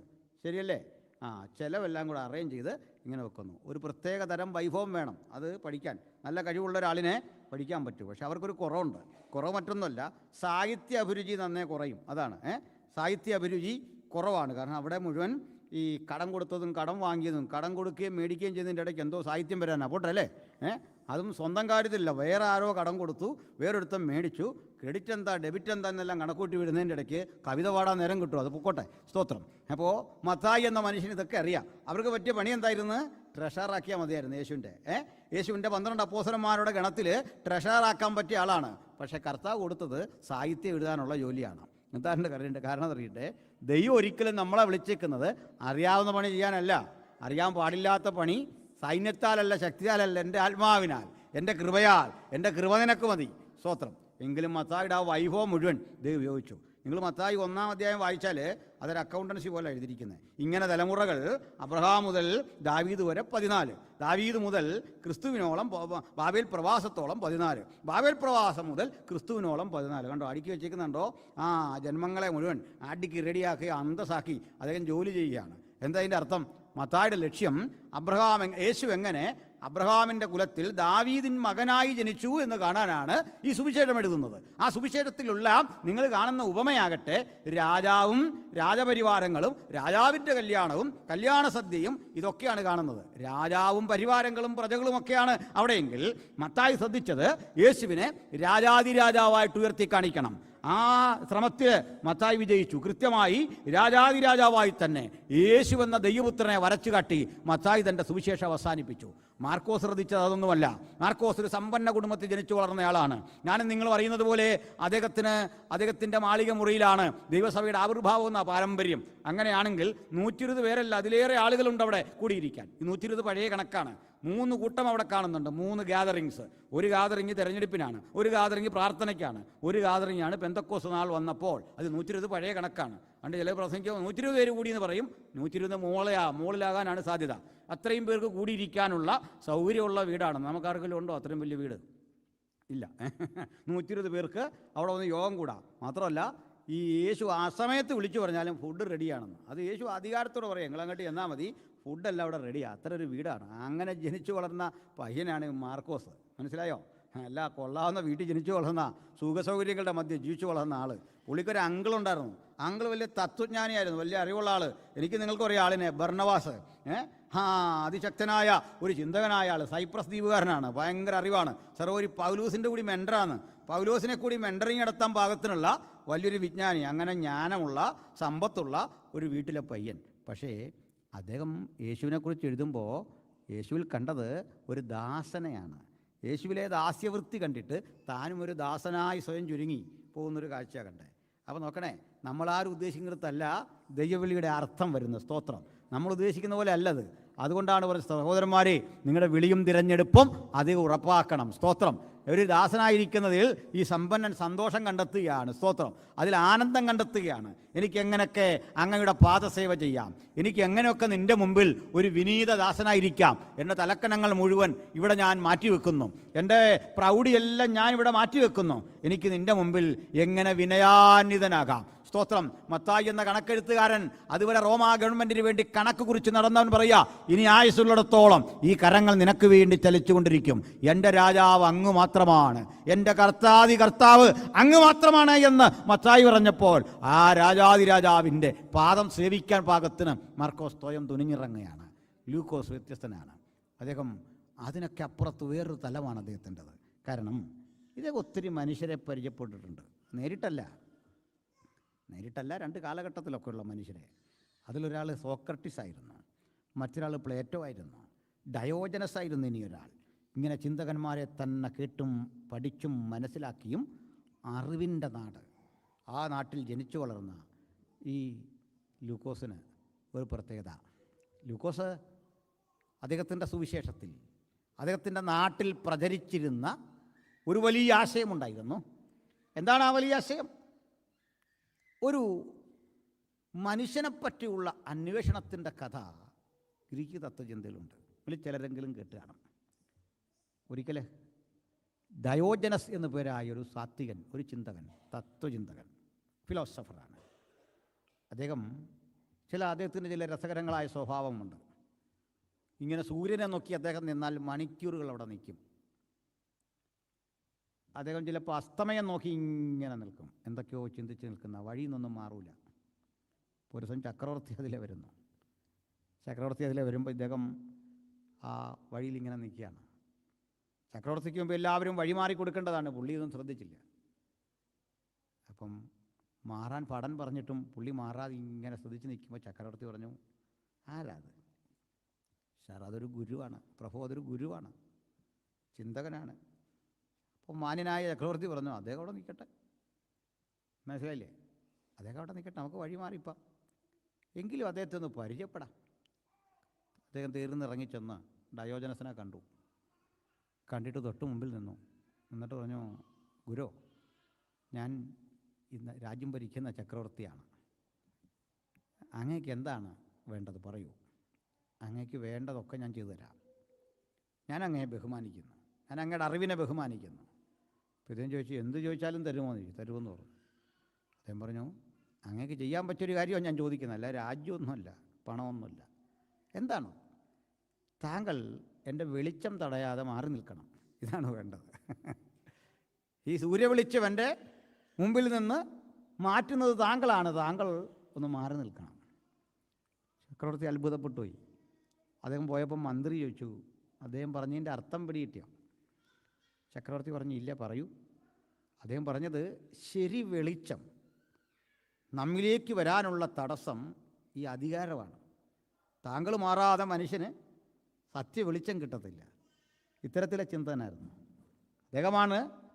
ഒരു പട്ടാപ്പകൽ ശരറാന്തലും കത്തിച്ച് നമ്മൾ ഏതൻസ് എന്ന് വിളിക്കുന്ന ഒളിമ്പിക്സൊക്കെ തുടങ്ങിയ അഥേന അതിൻ്റെ തെരുവിലൂടെ ഈ വെളിച്ചം കത്തിച്ചു പോവാണ്, റാന്തൽ കത്തിച്ചു പോവാണ്, പഴയ വിളക്ക്. അപ്പോൾ കണ്ടവരൊക്കെ ചോദിച്ചു, ഇതെന്തോ ഇപ്പോൾ? അദ്ദേഹം പറഞ്ഞു, ഞാനൊരു വലിയ അന്വേഷണമാണ്. എന്തന്വേഷണം? എനിക്കൊരു മനുഷ്യനെ കാണാൻ ആഗ്രഹമുണ്ട്. ഞങ്ങളൊന്നും മനുഷ്യരല്ലേ? നിങ്ങൾ മനുഷ്യരൊക്കെയാണ്, നിങ്ങളെല്ലാം തികഞ്ഞൊരു മനുഷ്യനാണോ? എനിക്കെല്ലാം തികഞ്ഞൊരുത്തനെ കാണണം, എല്ലാത്തിലും തികവുള്ളൊരുവനെ കാണണം, മനുഷ്യത്വമുള്ളവനെ കാണണം, അഹങ്കാരിയല്ല, ധാർഷ്ട്യക്കാരനെയല്ല, തികവുള്ളൊരു മനുഷ്യനെ, ലക്ഷണമൊത്ത മനുഷ്യനെ എനിക്ക് കാണണം. അദ്ദേഹത്തിൻ്റെ യാത്ര ഉത്തരം കണ്ടെത്താതെ പോയി. ഇത്തരം ചിന്തകൾ മുഴുവൻ വ്യാപിക്കുന്ന ഒരു നാട്ടിൽ നിന്ന് വന്നവനാണ് നമ്മുടെ ലൂക്കോസ്. സ്തോത്രം. അതുകൊണ്ടാണ് ലൂക്കോസ് തൻ്റെ എഴുത്തിലല്ല തന്നെക്കുറിച്ചൊന്നും പറയാറില്ല. ലൂക്കോസ് എന്ന മനുഷ്യൻ്റെ വലിയൊരു ശ്രേഷ്ഠത അറിയാം. അത് ബൈബിൾ എഴുത്തുകാർക്കല്ല ഉണ്ട് ആ ശ്രേഷ്ഠത. ആ ശ്രേഷ്ഠത മറ്റൊന്നല്ല. 2 കൃതികൾ അദ്ദേഹം എഴുതി. ഒന്ന് ലൂക്കോസിൻ്റെ സുവിശേഷം, 2 അപ്പോസ്തല പ്രവൃത്തി. ഈ കൃതികൾ എഴുതിയിടത്ത് തന്നെക്കുറിച്ച് പറയാൻ നിരവധി സന്ദർഭങ്ങൾ ലൂക്കോസിന് കിട്ടിയതാണ്. അത് അയാളുടെ റൈറ്റാണ്, പറയാം, കുഴപ്പമൊന്നുമില്ല. ഒരു പ്രസംഗൻ്റെ പേര് നോട്ടീസിൽ വെക്കുന്നത് തെറ്റൊന്നുമില്ല, അയാളുടെ റൈറ്റാണ്. കാരണം അങ്ങനെ വെക്കാൻ തെറ്റുണ്ടോ? ഇനി വല്ലാത്തൊരു പരിപാടിയാണ് പറ്റാത്തല്ലേ.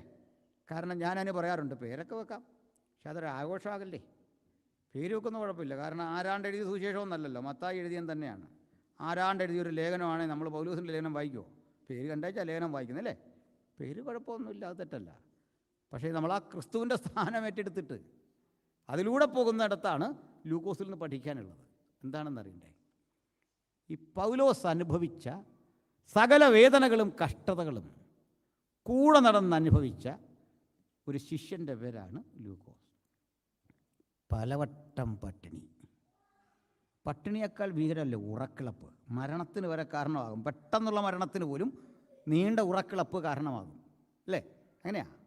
പലവട്ടം പട്ടിണി, ഉറക്കിളപ്പ്, ആപത്ത്, നിർവചിക്കാനാവാത്ത 100 ആപത്ത്, നഗ്നത, വാൾ, കടലിലെ ആപത്ത്, ജയിലിൽ കിടക്കുന്ന കിട്ടുന്ന പീഡകൾ, രാഷ്ട്രീയപരമായ ആക്രമണങ്ങൾ, ഇതെല്ലാം കൂടെ നടന്ന് സഹിച്ചു. ഒരു വാക്കുകൊണ്ട് പോലും അദ്ദേഹം ഇത് പറഞ്ഞില്ല. അദ്ദേഹം പറയാത്ത ഞാനെങ്ങനെ അറിഞ്ഞു എന്നാണല്ലേ. ഞാനത് ബൈബിൾ വായിച്ചപ്പോൾ കണ്ടുപിടിച്ച. കാരണം പൗലോസ് പോയ വഴിക്കല്ല ഈ മനുഷ്യനുണ്ട്. തെളിവെന്താണെന്നറിയണ്ടേ? അവിടെ നിന്ന് ഞങ്ങൾ പ്രാർത്ഥനാ സ്ഥലത്തേക്ക് പോയി. അവിടെ നിന്ന് ഞങ്ങൾ രക്ഷപ്പെട്ട ശേഷം ദ്വീപിൻ്റെ പേർ മെലിത്ത എന്ന് ഞങ്ങൾ ഗ്രഹിച്ചു. പൗലോസും ശീലാസും കാരാഗൃഹത്തിലായിരുന്നു. ഈ മനുഷ്യനുണ്ട്. സ്വന്തം പേരെഴുതിയില്ല. നമ്മളാണ് ആ ശീലാസിനെ അങ്ങ് വിട്ടു. ഞങ്ങളെല്ലാം പണ്ട് പോലെ പരിചയമുള്ള, ഞാനാണ് ആദ്യം വന്നേ. അപ്പോൾ അതുകൊണ്ട് അല്ല, മനഃപൂർവ്വം വെട്ടിയതല്ല. അത് പിന്നെ ജൂനിയർ ആയതുകൊണ്ട് ഞാൻ പിന്നെ അത് കാര്യമായിട്ട് വെച്ചില്ലെന്നേ ഉള്ളൂ. ശീലാസ് ഉണ്ടായിരുന്നു, സംഗതിയൊക്കെ ഉണ്ടായിരുന്നു. പൗലോസ് അച്ഛന് പ്രായമായിരുന്നു, ഞാനായിരുന്നു കാര്യങ്ങളെല്ലാം ചെയ്തേ. ഞാനാണെങ്കിൽ ഇങ്ങനെ പറയത്തുള്ളൂ അല്ലേ.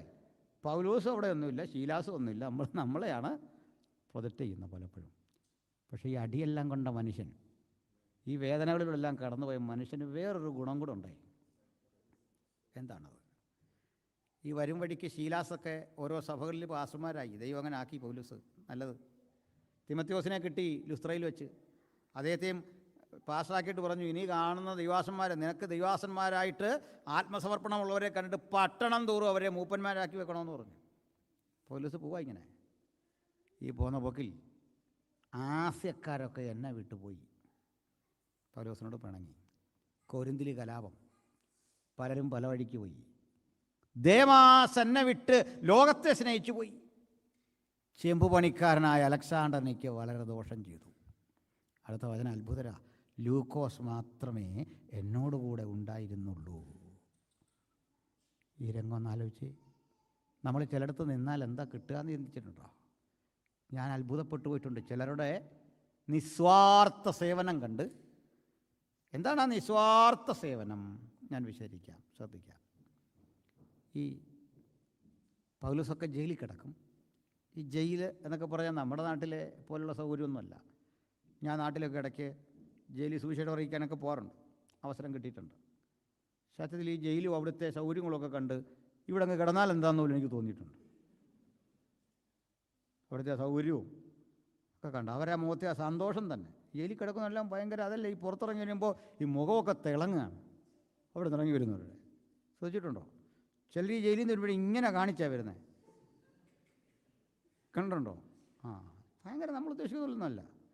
കാരണം ഈ വാർത്ത വായിച്ച് നിങ്ങൾ തെറ്റിദ്ധരിക്കരുത്. കാഠിന തടവിന് വിധിച്ചു എന്നൊക്കെ കേട്ടാൽ നിങ്ങൾ ആശങ്കപ്പെടുന്ന പോലൊന്നുമില്ല. ഈ തടവെന്ന് ഉദ്ദേശിച്ചത് ഇയാളെ ഇങ്ങനെ മസാജ് ചെയ്യുന്നതെന്നാണ്. തടവുന്നു പോലീസുകാരൊക്കെ നിന്ന് ഇയാളെ ഇങ്ങനെ പിണ്ടതയിലൊക്കെ ഇട്ട് സാർ ഇരുന്നാട്ടെ. ഇതവിടെ നടക്കുന്നത്. അല്ലാതെ നമ്മുടെ അവിടുത്തെ ജയിലെന്നൊക്കെ പറഞ്ഞാൽ ഒരു വിഷയമുള്ള സ്ഥലമല്ല. ഇവിടെ എങ്ങനെയൊക്കെയാണ് കേട്ടേക്കുന്നത്. അപ്പോൾ ഇങ്ങനെയുള്ള ജയിലൊന്നുമല്ല. ഈ ഗുഹകൾ ജയിലാക്കി മാറ്റുകയാണ്. ഗുഹ മുമ്പിൽ അഴി കാണും. ഈ ഇത് കഴിഞ്ഞ് അകത്തൊരു ചതുരവടിയുള്ള കുഴിയാണ്. ഒരു 4x4 ആണ് അതിൻ്റെ ആഴം. ഒരു 20 അടിയൊക്കെ കാണും. പിടിച്ചു കയറാനൊന്നും സൗകര്യമില്ല. അവിടേക്ക് ഇങ്ങനെ കെട്ടി ഇറക്കുകയാണ്. ഇങ്ങനെ നെഞ്ചിലേക്ക് ചങ്ങലയിട്ട് കെട്ടി ഇറക്കുകയാണ്. പിന്നെ കയ്യിലേക്ക് ചങ്ങലയുണ്ട്. കയ്യിൽ ഇടത്ത് കാലിലേക്ക്, ഇങ്ങനെ വലത്ത് കാലിലേക്ക്, ഇതിൽ നിന്ന് ഇടത്ത് കൈയിലേക്ക് എക്സ് ആകൃതിയിലെ ചങ്ങല. അതാളിത് ഇങ്ങനെ ഒന്ന് കമന്ന് നിൽക്കാൻ പാകത്തിനാണ്. സ്വാതന്ത്ര്യമൊന്നുമില്ല. അവിടെ കൊണ്ടിടുന്നത്. ഇവിടെയൊക്കെ സുവിശേഷത്താൽ കൊണ്ടിട്ടുമ്പോൾ ഈ മനുഷ്യനെ കാണാൻ ചെല്ലുന്നവരെയും സംശയദൃഷ്ടിയാലാണ് വീക്ഷിക്കുന്നത്. അങ്ങനെയല്ലേ? അങ്ങനെയാണ്. അപ്പം ഞാൻ ഓർക്കാറുണ്ട്, ഈ റോമർക്ക് എഴുതിയ ലേഖനവും ഒക്കെ എഴുതിയെടുക്കണം. എഴുത്തുകാരായി കുറേ പിള്ളേരുണ്ട് അവിടെ. സ്വസ്തനേസ് എന്നൊക്കെ പറഞ്ഞ്, തെർത്തോസ് എന്നൊക്കെ പറഞ്ഞ കുറേ കുട്ടികളുണ്ട്. ഇവർ പാർച്ച്മെൻസ് ഉണ്ടല്ലോ, പാപ്പിറസും പാർച്ച്മെൻസും മൃഗങ്ങളുടെ തോലിലുമൊക്കെയാണ് എഴുതുന്നത്. നമ്മൾ ഡ്രമ്മിന് ഇടുന്ന പോലുള്ള. ഇത് ഇപ്പോൾ തന്നെ ഞാൻ ഇവിടെ വന്ന് ഈ ബൈബിൾ ഉണ്ടില്ലേ, ആ ഒരു ബൈബിൾ കൊണ്ടു നടക്കാൻ പാടാ. 500 വർഷം പഴക്കമുള്ളൊരു ബൈബിൾ ഞാനൊരു ചാപ്പലിൽ കണ്ടു. അത് കൊണ്ടു നടക്കാൻ പാടാണ്. അങ്ങനെയെങ്കിൽ ഒരു പുസ്തകമൊക്കെ അന്നത്തെ തുകൽ ചുരുളാണ്. നമ്മൾ പണ്ട് യോഗത്തിന് പൊതിഞ്ഞുകൊണ്ട് പോകുന്ന പോലെ പോകണം. പെട്രോൾ മാഷൊക്കെ ആയിട്ട് പോകുന്നൊരു കാലമില്ലേ, ഇതുപോലെ പോകണം. അപ്പോൾ ഇത് എഴുതാൻ വരുന്നവൻ മഷിക്കുപ്പി, തൂലിക ഇതെല്ലാം കൊണ്ടുവരണം. ഒപ്പം ഇതും കൊണ്ടുവരണം. ഇതൊക്കെ കൊണ്ടൊരു ജയിലിലേക്കാണ് വരണ്ടേ. താഴെ കുഴി കിടക്കുക. ഇവിടെ നിന്ന് തന്നെ ഇങ്ങനെ നോക്കണം താഴെ മനുഷ്യനെ കാണണമെങ്കിൽ. അവിടെ കിടക്കുന്നത്.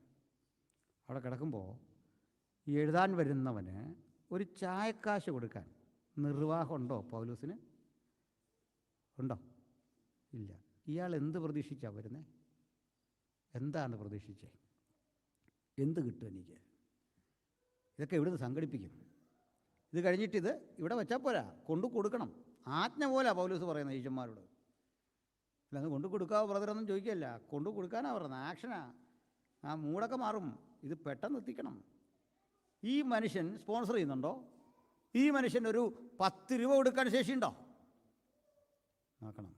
പൗലോസിനെ പോലെ ത്യാഗം സഹിച്ചവരാ എഴുത്തുകാരാ എഴുതിയ കക്ഷികൾ. നമ്മളിങ്ങനെയുള്ള അനവധി ആളുകളുടെ ആ സേവനത്തിലാണ് ഈ പാദമൂന്ന് ഇവിടെ നിൽക്കുന്നത്. നമ്മൾ കാണാത്ത എത്ര മനുഷ്യരുടെ സഹായം കൈപ്പറ്റിയ ബ്രദറെ ഇവിടെ വന്നേ. എത്ര മനുഷ്യരുടെ നിസ്വാർത്ഥ പ്രാർത്ഥന കൈപ്പറ്റിയ ഇവിടെ വന്നേ. എപ്പോഴും ഈ ഓർമ്മകൾ നമ്മുടെ മനസ്സിലുണ്ടാകണം. ബൈബിൾ തുറക്കുമ്പോഴൊക്കെ ഓർക്കണം, ഇതിൻ്റെ പിന്നിൽ പണിയെടുത്ത ആയിരക്കണക്കിന് മനുഷ്യർ, ഇത് പരിഭാഷപ്പെടുത്താൻ ത്യാഗം സഹിച്ച ആയിരക്കണക്കിന് മനുഷ്യർ. ഒരു ചെരുപ്പ് കുത്തിയായി ജീവിതം തുടങ്ങിയിട്ട് 5 മാസത്തെ യാത്ര ചെയ്ത് കപ്പലിൽ വരുന്ന വില്യം കയറി ആ കപ്പലിൽ ഇരുന്നു കൊണ്ട് ബംഗാളി ഭാഷ പഠിച്ചു. ജോൺ തോമസ് പഠിപ്പിച്ചു, അക്ഷരങ്ങൾ വായിക്കാൻ പഠിപ്പിച്ചു. അദ്ദേഹത്തിൻ്റെ മകൻ മഹത്തരമായൊരു നിഘണ്ടു ഉണ്ടാക്കി അവിടെ ചെന്ന് ആ ഭാഷയ്ക്ക് വ്യാകരണമുണ്ടാക്കി. ഒടുക്കം സ്വയപരിശ്രമം കൊണ്ട് അദ്ദേഹം ഫോർട്ട് വില്യംസ് കോളേജിലെ സംസ്കൃതം പ്രൊഫസറായിട്ട് റിട്ടയർ ചെയ്യുന്നത്. വില്യം കയറി ജോലി ചെയ്ത് കഠിനാധ്വാനം. ഈ കഠിനാധ്വാനങ്ങൾക്കിടയിൽ മലേറിയ ബാധിതനായി ഭീകരമായ അവസ്ഥയിൽ കൂടി ഒരു മകനും അദ്ദേഹം കൂടെ കടന്നു പോവുകയാണ്. അദ്ദേഹം രക്ഷപ്പെട്ടു. മകൻ പീറ്റർ മരിച്ചു, 2ാമത്തെ മകൻ. അന്നത്തെ ഇന്ത്യയിലെ മനുഷ്യർ ഈ ശവശരീരത്തിൻ്റെ അടുത്ത് ഈ സേവനമൊന്നും ചെയ്യാൻ വരില്ല, ഭയപ്പെട്ട് പലരും പോയി. മലേറിയയാണ്. ശവം അടക്കാൻ പോലും മനുഷ്യനില്ല. ഒരു പെട്ടി ഉണ്ടാക്കാൻ സൗകര്യമില്ല. നിങ്ങൾക്കറിയാം, ഇവിടെ 300-400 വർഷം പഴക്കമുള്ള ശവകുടീരങ്ങൾ നമ്മൾ കാണുന്നുണ്ട്. എത്ര ഭംഗിയായിട്ട് അവർ സൂക്ഷിക്കുന്നത്. അപ്പം മരണത്തോടുള്ള അവരുടെ ബഹുമാനം എന്ന് ഓർത്തി, പരേതനോടുള്ള ഒരു പെട്ടിയിൽ വെക്കാൻ സൗകര്യമില്ലാതെ ഈ കുഞ്ഞിനെ തുണി പൊതിഞ്ഞ് അടക്കാൻ ഭാര്യയും മക്കളും ചേർന്ന് വില്യം കയറിയും പോവാണ്. കുഴിയെടുത്തപ്പോൾ അകത്തുനിന്ന് ഉറവ് പൊട്ടി വെള്ളമാണ്. ആ വെള്ളത്തിൽ കൊണ്ട് ശവശരീരം വെച്ച് ഉള്ള മണ്ണുമൊക്കെ വാരിയിട്ടിട്ട് പോരുമ്പോൾ ഭാര്യയുടെ സമനില തെറ്റി, മനോരോഗിയായി. വില്യം കയറി പരിഭാഷയ്ക്കൊരു മുറിയിലിരിക്കുമ്പോൾ ഭാര്യ വയലൻ്റാവും. ഒടുക്കം മുറിയിലിട്ട് പൂട്ടി. ചിലരൊക്കെ ചോദിക്കും, എന്തേ വിടുതലില്ല? വില്യം കയറി ഒരിക്കലും ഇത് ചോദിച്ചില്ല. 6 മേജർ ഭാഷകളിൽ ബൈബിൾ പരിഭാഷപ്പെടുത്തി. 28 ഭാഷകളിൽ ബൈബിളിൻ്റെ ഏതെങ്കിലും പ്രതികൾ അദ്ദേഹം പരിഭാഷപ്പെടുത്തി. എന്താ പറഞ്ഞേ? അവരുടെയൊക്കെ സേവനത്തിൻ്റെ ചോരത്തിളക്കമുള്ള മണ്ണിലാണ് ഞാനും നിങ്ങളും ഇന്നിവിടെ നിൽക്കുന്നത്. നമുക്ക് നേടണം യേശുവിന് വേണ്ടി ചിലരെ. നമുക്ക് പ്രവർത്തിക്കണം ഈ രാജ്യത്ത് കർത്താവിന് വേണ്ടി. ഞാനിവിടെ വന്ന് പ്രസംഗിച്ചതൊക്കെ അത്തരം മിഷൻ അനുഭവങ്ങളെക്കുറിച്ചാണ്. ഈ നാട് എനിക്ക് തന്ന ഓർമ്മകളെല്ലാം പ്രാർത്ഥനാ മനുഷ്യരുടെ കണ്ണീരൊഴുക്കിയവരുടെ ത്യാഗസന്നദ്ധരായി യേശുവിനെ പ്രസംഗിക്കാൻ ഇത്തരം 3 ലോക രാജ്യങ്ങളിലേക്ക് കടന്നുപോയ മനുഷ്യരെക്കുറിച്ചാണ്. അവിടെ വീണ് മരിച്ച മനുഷ്യരെക്കുറിച്ചാണ്. ഇതിൻ്റെ ഒന്നും ആവശ്യമില്ലാത്തവർ അവിടെ വന്ന് വീണ് മരിച്ചെങ്കിൽ ഞാനും നിങ്ങളും ജോലിക്ക് വേണ്ടി വന്നു എന്ന് മാത്രം ധരിക്കല്ലേ. ചിലതൊക്കെ നമുക്ക് ഉത്തരവാദിത്വമുണ്ട് ബ്രദറെ. നമ്മളെക്കൊണ്ടും ദൈവം ചിലത് ചെയ്യിക്കും. ഉറപ്പോടെ വിശ്വസിച്ചാട്ടെ, ശക്തിമത്തായി വിശ്വസിച്ചാട്ടെ. ഹല്ലേലൂയ. ഞാനൊരു ചർച്ചയിൽ ആദരനായ ജോൺ ബ്രിട്ടാസ് ചോദിച്ചൊരു ചോദ്യത്തിൻ്റെ മറുപടി പറഞ്ഞ് നിങ്ങൾ കണ്ടിട്ടുണ്ടാവും. അദ്ദേഹം ചോദിച്ചത്, നിങ്ങൾ ഈ ഹല്ലേലൂയ പറഞ്ഞ് സ്വോത്രം പറഞ്ഞ് മനുഷ്യരെല്ലാം വഴിതെറ്റിക്കല്ലേ, അന്ധവിശ്വാസമല്ലേ പ്രചരിപ്പിക്കുന്നത്? എൻ്റെ മറുപടി അദ്ദേഹം പ്രതീക്ഷിച്ച രീതിയിലായിരുന്നില്ല. ഞാനൊരു ലിസ്റ്റ് തന്നെ മുമ്പോട്ട് വെച്ചു. അതെല്ലാവരും ഇട്ടില്ല കേട്ടോ, കട്ട് ചെയ്തായിട്ടിരിക്കുന്നത്. ഞാൻ പറഞ്ഞു, ഞങ്ങൾ പോയെടുത്തേ Cambridge University, London School of Economics, അതുപോലെ അറിയപ്പെടുന്ന വിശ്വോത്തര സർവകലാശാലകളാണ് ക്രിസ്ത്യാനിറ്റി വ്യാപരിച്ചിടത്തെല്ലാം ഉണ്ടായത്. ആൽബർട്ട് ഐൻസ്റ്റീൻമാരും ഐസക് ന്യൂട്ടന്മാരും മൈക്കൽ ഫാരഡേമാരും ഒക്കെ ഞങ്ങൾ ഉൽപ്പാദിപ്പിച്ചേ. ഞങ്ങളാണോ അന്ധവിശ്വാസം ലോകത്തിന് കൊടുത്തേ? ക്രിസ്ത്യാനിറ്റിയാണ് ലോകത്തിന് ശാസ്ത്രാവബോധം കൊടുത്തേ. ശരിയല്ലേ?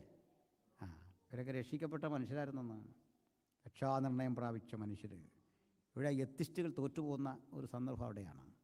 ഞാൻ നിരീശ്വരന്മാരായ ആൾക്കാരുമായി ഒരു സംവാദത്തിൽ ചോദിച്ചൊരു ചോദ്യമുണ്ട്. നിങ്ങൾ ലോകത്തിന് കൊടുത്ത സംഭാവന എത്ര? പറയൂ. ഞാൻ പറയും, ഈ കോവിഡ് കാലത്തും സുഭിക്ഷ ഭക്ഷണം കഴിച്ചു മനുഷ്യർ ലോകത്തെല്ലാം ഉള്ളത്. ആ ഭക്ഷണം കഴിക്കാൻ കാരണം ജനിതക ശാസ്ത്രം, ജനറ്റിക് എഞ്ചിനീയറിങ്ങിൻ്റെ വളർച്ചയാണ്. ആ ജനറ്റിക് എഞ്ചിനീയറിങ്ങിന് ബീജാഭാവം നൽകിയത് ഗ്രിഗർ മെൻഡൽ എന്നു പേരായ ഒരു ദൈവദാസനാണ്. വൈദ്യുതിയുടെ പിതാവ് മൈക്കൽ ഫാരഡെ നമ്മളെപ്പോലൊരു വാസന മകനാണ്. ഐസക് ന്യൂട്ടൺ ക്രിസ്തീയ വിദ്യാഭ്യാസത്തിൽ ഏറ്റവും അധികം ശ്രദ്ധ ചെലുത്തിയ മനുഷ്യനാണ്. ബൈബിളിലെ ദാനിയേൽ പ്രവചനത്തിനും വെളിപ്പാട് പുസ്തകത്തിനും വ്യാഖ്യാനം എഴുതിയ മനുഷ്യനാണ്. മനസ്സിലായിക്കൊള്ളണം. ഇത്തരത്തിലുള്ള അനവധി ചിന്തകന്മാരെ ഉൽപ്പാദിപ്പിച്ച ഒരു നാട്. സ്തോത്രം. അവർ ജോലിയൊക്കെ ചെയ്തേ. നിങ്ങളും ജോലി ചെയ്യണം, കുഞ്ഞുങ്ങൾക്ക് ജോലി ചെയ്യണം, കുഴപ്പമില്ല. ആ ജോലിക്കൊപ്പം നമുക്കിനിയും വേണം ഇത്തരം ചിന്തകന്മാരെ. കുഞ്ഞുങ്ങളെല്ലാം വിശ്വാസത്താൽ ഇങ്ങനെ കണ്ട് പ്രാർത്ഥിച്ചാട്ടെ, ഇവരെല്ലാം ലക്ഷ്യമിട്ട് പ്രാർത്ഥിച്ചാട്ടെ. നമ്മളിവിടെ വന്ന് പലതും കാണുന്നുണ്ട്. തെറ്റായ രീതികളും തെറ്റായ സമീപനങ്ങളും പിന്മാറിപ്പോകുന്ന മനുഷ്യരും കിട്ടിയ ചെറിയ ഭൗതിക ആനുകൂല്യത്തിൽ സ്വയം മറന്നു പോകുന്ന ആളുകളെയും കണ്ടു. ഒന്ന് നമുക്കുറപ്പിക്കാം, എല്ലാ നാട്ടിലും ഉള്ളതുപോലെ ചെറിയ ചില തിന്മകൾ ഇവിടെ കാണും, പക്ഷെ നന്മകൾ ഇവിടെയുണ്ട്. ഈ രാജ്യത്തിൻ്റെ മൂല്യങ്ങളെ ഞങ്ങൾ അടിയുറച്ച് സൂക്ഷിക്കും. ഒപ്പം ഈ രാജ്യത്തിൻ്റെ തിന്മകളിലേക്ക് ഒരിക്കലും പോകാത്ത വിധം ഞങ്ങൾ യേശുവിൻ്റെ സുവിശേഷത്തിൻ്റെ കാഹളം ഈ നാട്ടിലും ഊതും. അതിനുവേണ്ടിയാണ് ദൈവയുടെ അയച്ചത്. മുൻ തലമുറകളുടെ പ്രാർത്ഥന നിങ്ങളിവിടെ അയച്ചെങ്കിൽ ഈ നാട്ടിൽ നിന്ന് നമുക്ക് ചിലത് ചെയ്തെടുക്കാനുണ്ട്. ഈ ഉത്തരവാദിത്വത്തിൽ നിന്ന് ആരും പിന്നോട്ട് പോകരുത്. നമുക്ക് വലിയ ലക്ഷ്യങ്ങൾ ഇവിടെ നേടിയെടുക്കാനുണ്ട്. സ്തോത്രം. ലൂക്കോസിലേക്ക് വരാം. ഈ കർത്തദാസൻ യേശുവിനെ കണ്ടത് ഒരു മനുഷ്യനായിട്ടാണ്. ഒരു മനുഷ്യൻ. ഞാനതാണ് പ്രധാനമായും പറയാനുള്ളത്. അതുകൊണ്ടാണ് യേശുവിൻ്റെ പിറവി ഇത്ര സ്പഷ്ടമായിട്ട് അദ്ദേഹം പറയുന്നത്. അദ്ദേഹം പറഞ്ഞു യേശു ഒരു മനുഷ്യൻ. അത് മൂന്നിനെയും എതിർത്തല്ല പറയുന്നുണ്ടോ, കോൺട്രഡിക്ഷൻ ഒന്നുമല്ലത്. മത്തായി യേശു ഒരു രാജാവാണ്, അങ്ങ് പറഞ്ഞത് ശരി തന്നെ. മാർക്കോസ് അവൻ ഭാരം വഹിക്കുന്ന ദാസനാണ്, ശരി തന്നെ. ലൂക്കോസ് പറഞ്ഞു ഒപ്പം സർവവും തികഞ്ഞ മനുഷ്യനാണ് നമ്മുടെ കർത്താവായ യേശു ക്രിസ്തു. ഫൈനലായിട്ട് യോഹന്നാൻ വന്നിട്ട് പറഞ്ഞു ഇത് മൂന്നും ശരി, പക്ഷേ സാക്ഷാൽ ദൈവമാണവൻ. ഇങ്ങനെ 4 സുവിശേഷം. മനസ്സിലായില്ലേ? സ്തോത്രം. ഒരു പ്രോബ്ലം ഞാൻ തന്നെ അതിന് സൊല്യൂഷൻ പറഞ്ഞിട്ട് പോകാം. ഈ ജെറിക്കോ എന്ന് പറയുന്ന സ്ഥലം കണ്ടിട്ടുള്ളവരുണ്ടോ? ഇസ്രയേലിൽ പോയിട്ടുള്ളവരുണ്ടോ? ഇസ്രയേലിൽ പോയിട്ടുള്ളവർ എരിഹോ കണ്ടിട്ടുണ്ടോ? പോയിട്ടുള്ളവരില്ല? പോയിട്ടുള്ളവരെന്ന് ഞാൻ കൂടെ ചോദിക്കാൻ കാരണം എനിക്ക് ധൈര്യമായിട്ട് പറയാൻ വേണ്ടിയാണ്. അപ്പോൾ ഇനിയും പറയാമല്ലോ അല്ലേ? ഇല്ലെന്നറിഞ്ഞപ്പോൾ ഒരാശ്വാസം. അപ്പോൾ ഇനി അത് വിട്.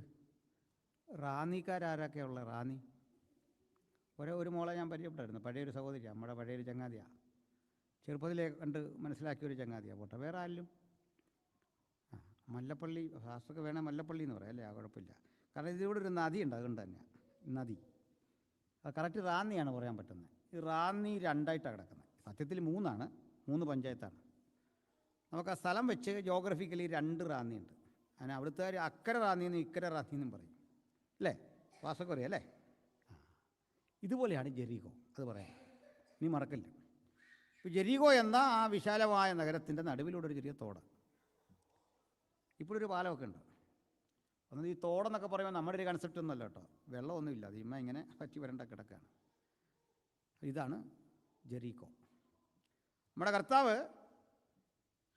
അക്കരെ ഒരു അത്ഭുതം ചെയ്തിട്ട് ഒരുത്തനെ സൗഖ്യമാക്കിയിട്ട് ഇങ്ങോട്ട് വരികയാണ്. അത് അക്കരെ റാന്നിന്ന് ഇങ്ങോട്ട് വരുന്നപോലെ സങ്കല്പിച്ചാൽ മതി, ഇറ്റിയപ്പാറയ്ക്ക് വരുന്നപോലെ ഇങ്ങോട്ട് സങ്കല്പിച്ചാൽ മതി. അക്കരെ വെച്ചിത് കണ്ട് മനസ്സിലാക്കിയവൻ എഴുതി, അവൻ എരിഹോവിൽ നിന്ന് പോയാറേ ഒരു കുരുടനെ സുഖപ്പെടുത്തി. മനസ്സിലായോ? ഇക്കരെ ഉള്ളവൻ പറഞ്ഞു അവൻ എരിഹോവിലേക്ക് വന്നാറേ. ഇതൊക്കെയാ സംഗതി. ഇനി ചുമ്മാ നമ്മളെ കണ്ടിട്ട്, പിള്ളേരെ കണ്ടിട്ട് ഒരു അക്ഷരം വെച്ചിട്ട് ചുമ്മാ ചോദിക്കുക, വീർപ്പ് മുട്ടിക്കുക, ശ്വാസം മുട്ടിക്കാൻ വേണ്ടി വരിക. അതിനൊക്കെ മറുപടി നമ്മുടെ കയ്യിലുണ്ട്. ഏത് ചോദ്യത്തിനും, ഈ തിരുവെഴുത്താണോ സകല ചോദ്യത്തിനും മറുപടി ഉള്ളവനെയാണ് നമ്മൾ സേവിക്കുന്നത്.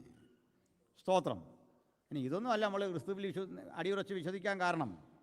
കർത്താവ് നോക്കേണ്ടി പ്രാണനെ തന്നു എന്നുള്ള അറിവ് അത് കേവലമായ വായനയുടെയും പഠനത്തിൻ്റെ അറിവല്ല, അക്ഷരം തന്ന അറിവൊന്നുമല്ല. ജീവിപ്പിക്കുന്ന ആത്മാവിനാൽ ദൈവഹിതങ്ങൾ തിരിച്ചറിഞ്ഞ ആ ബോധ്യമാണത്. പ്രാർത്ഥന കേൾക്കുന്നവനാണ് ദൈവമെന്നുള്ള ആ തിരിച്ചറിവ് ക്ലാസ് എടുത്തപ്പോഴൊന്നും പഠിച്ചതല്ല, അത് തിരിച്ചറിഞ്ഞവരാണ് നമ്മൾ, അത് ആസ്വദിച്ചവരാണ് നമ്മൾ. സ്തോത്രം. ഇവയെല്ലാം ചേർന്ന് പോകണം, അങ്ങനെയാണ്. സ്തോത്രം. ഞാനതിലേക്കൂടെ വരട്ടെ. യേശു ഒരു മനുഷ്യനാണ്. എനിക്ക് യേശുവിൻ്റെ മനുഷ്യത്വം പ്രസംഗിക്കാനാണ് കൂടുതലിഷ്ടം. യേശുവിൻ്റെ ദൈവത്വം ഇഷ്ടമാണ്, പക്ഷെ മനുഷ്യത്വം അതിലേറെ ഇഷ്ടമാണെന്ന് പറഞ്ഞാൽ തർക്കം വേണ്ട. എന്താണ് കാരണം? അതിന് കാരണമുണ്ട്. ക്ഷമിക്കണം, എനിക്ക് ഈ ആൾ ദൈവങ്ങളോട്, ആൾ ദൈവം എന്ന് പറഞ്ഞാൽ നമ്മുടെ നാട്ടിലൊക്കെ ഉള്ള ഇവിടെയൊക്കെ ഉണ്ടോ? അങ്ങനില്ല, എന്നാൽ താമസിക്കാൻ ഉണ്ടാവും അല്ലേ? ഇവിടെ അങ്ങോട്ട് ക്ലച്ച് പിടിക്കുന്നില്ല, സമയമില്ല മനുഷ്യൻ, അതാ തിരക്കിനിടയ്ക്ക്. അപ്പോൾ ഈ ആൾ ദൈവങ്ങളോട് എനിക്ക് ഈ പറയുന്ന ഒരു വിരോധമോ അകലോ ഉള്ള ഒരാളല്ല സത്യം പറഞ്ഞാൽ. നിങ്ങൾക്കുള്ള പോലെ പോലും എതിർപ്പില്ല.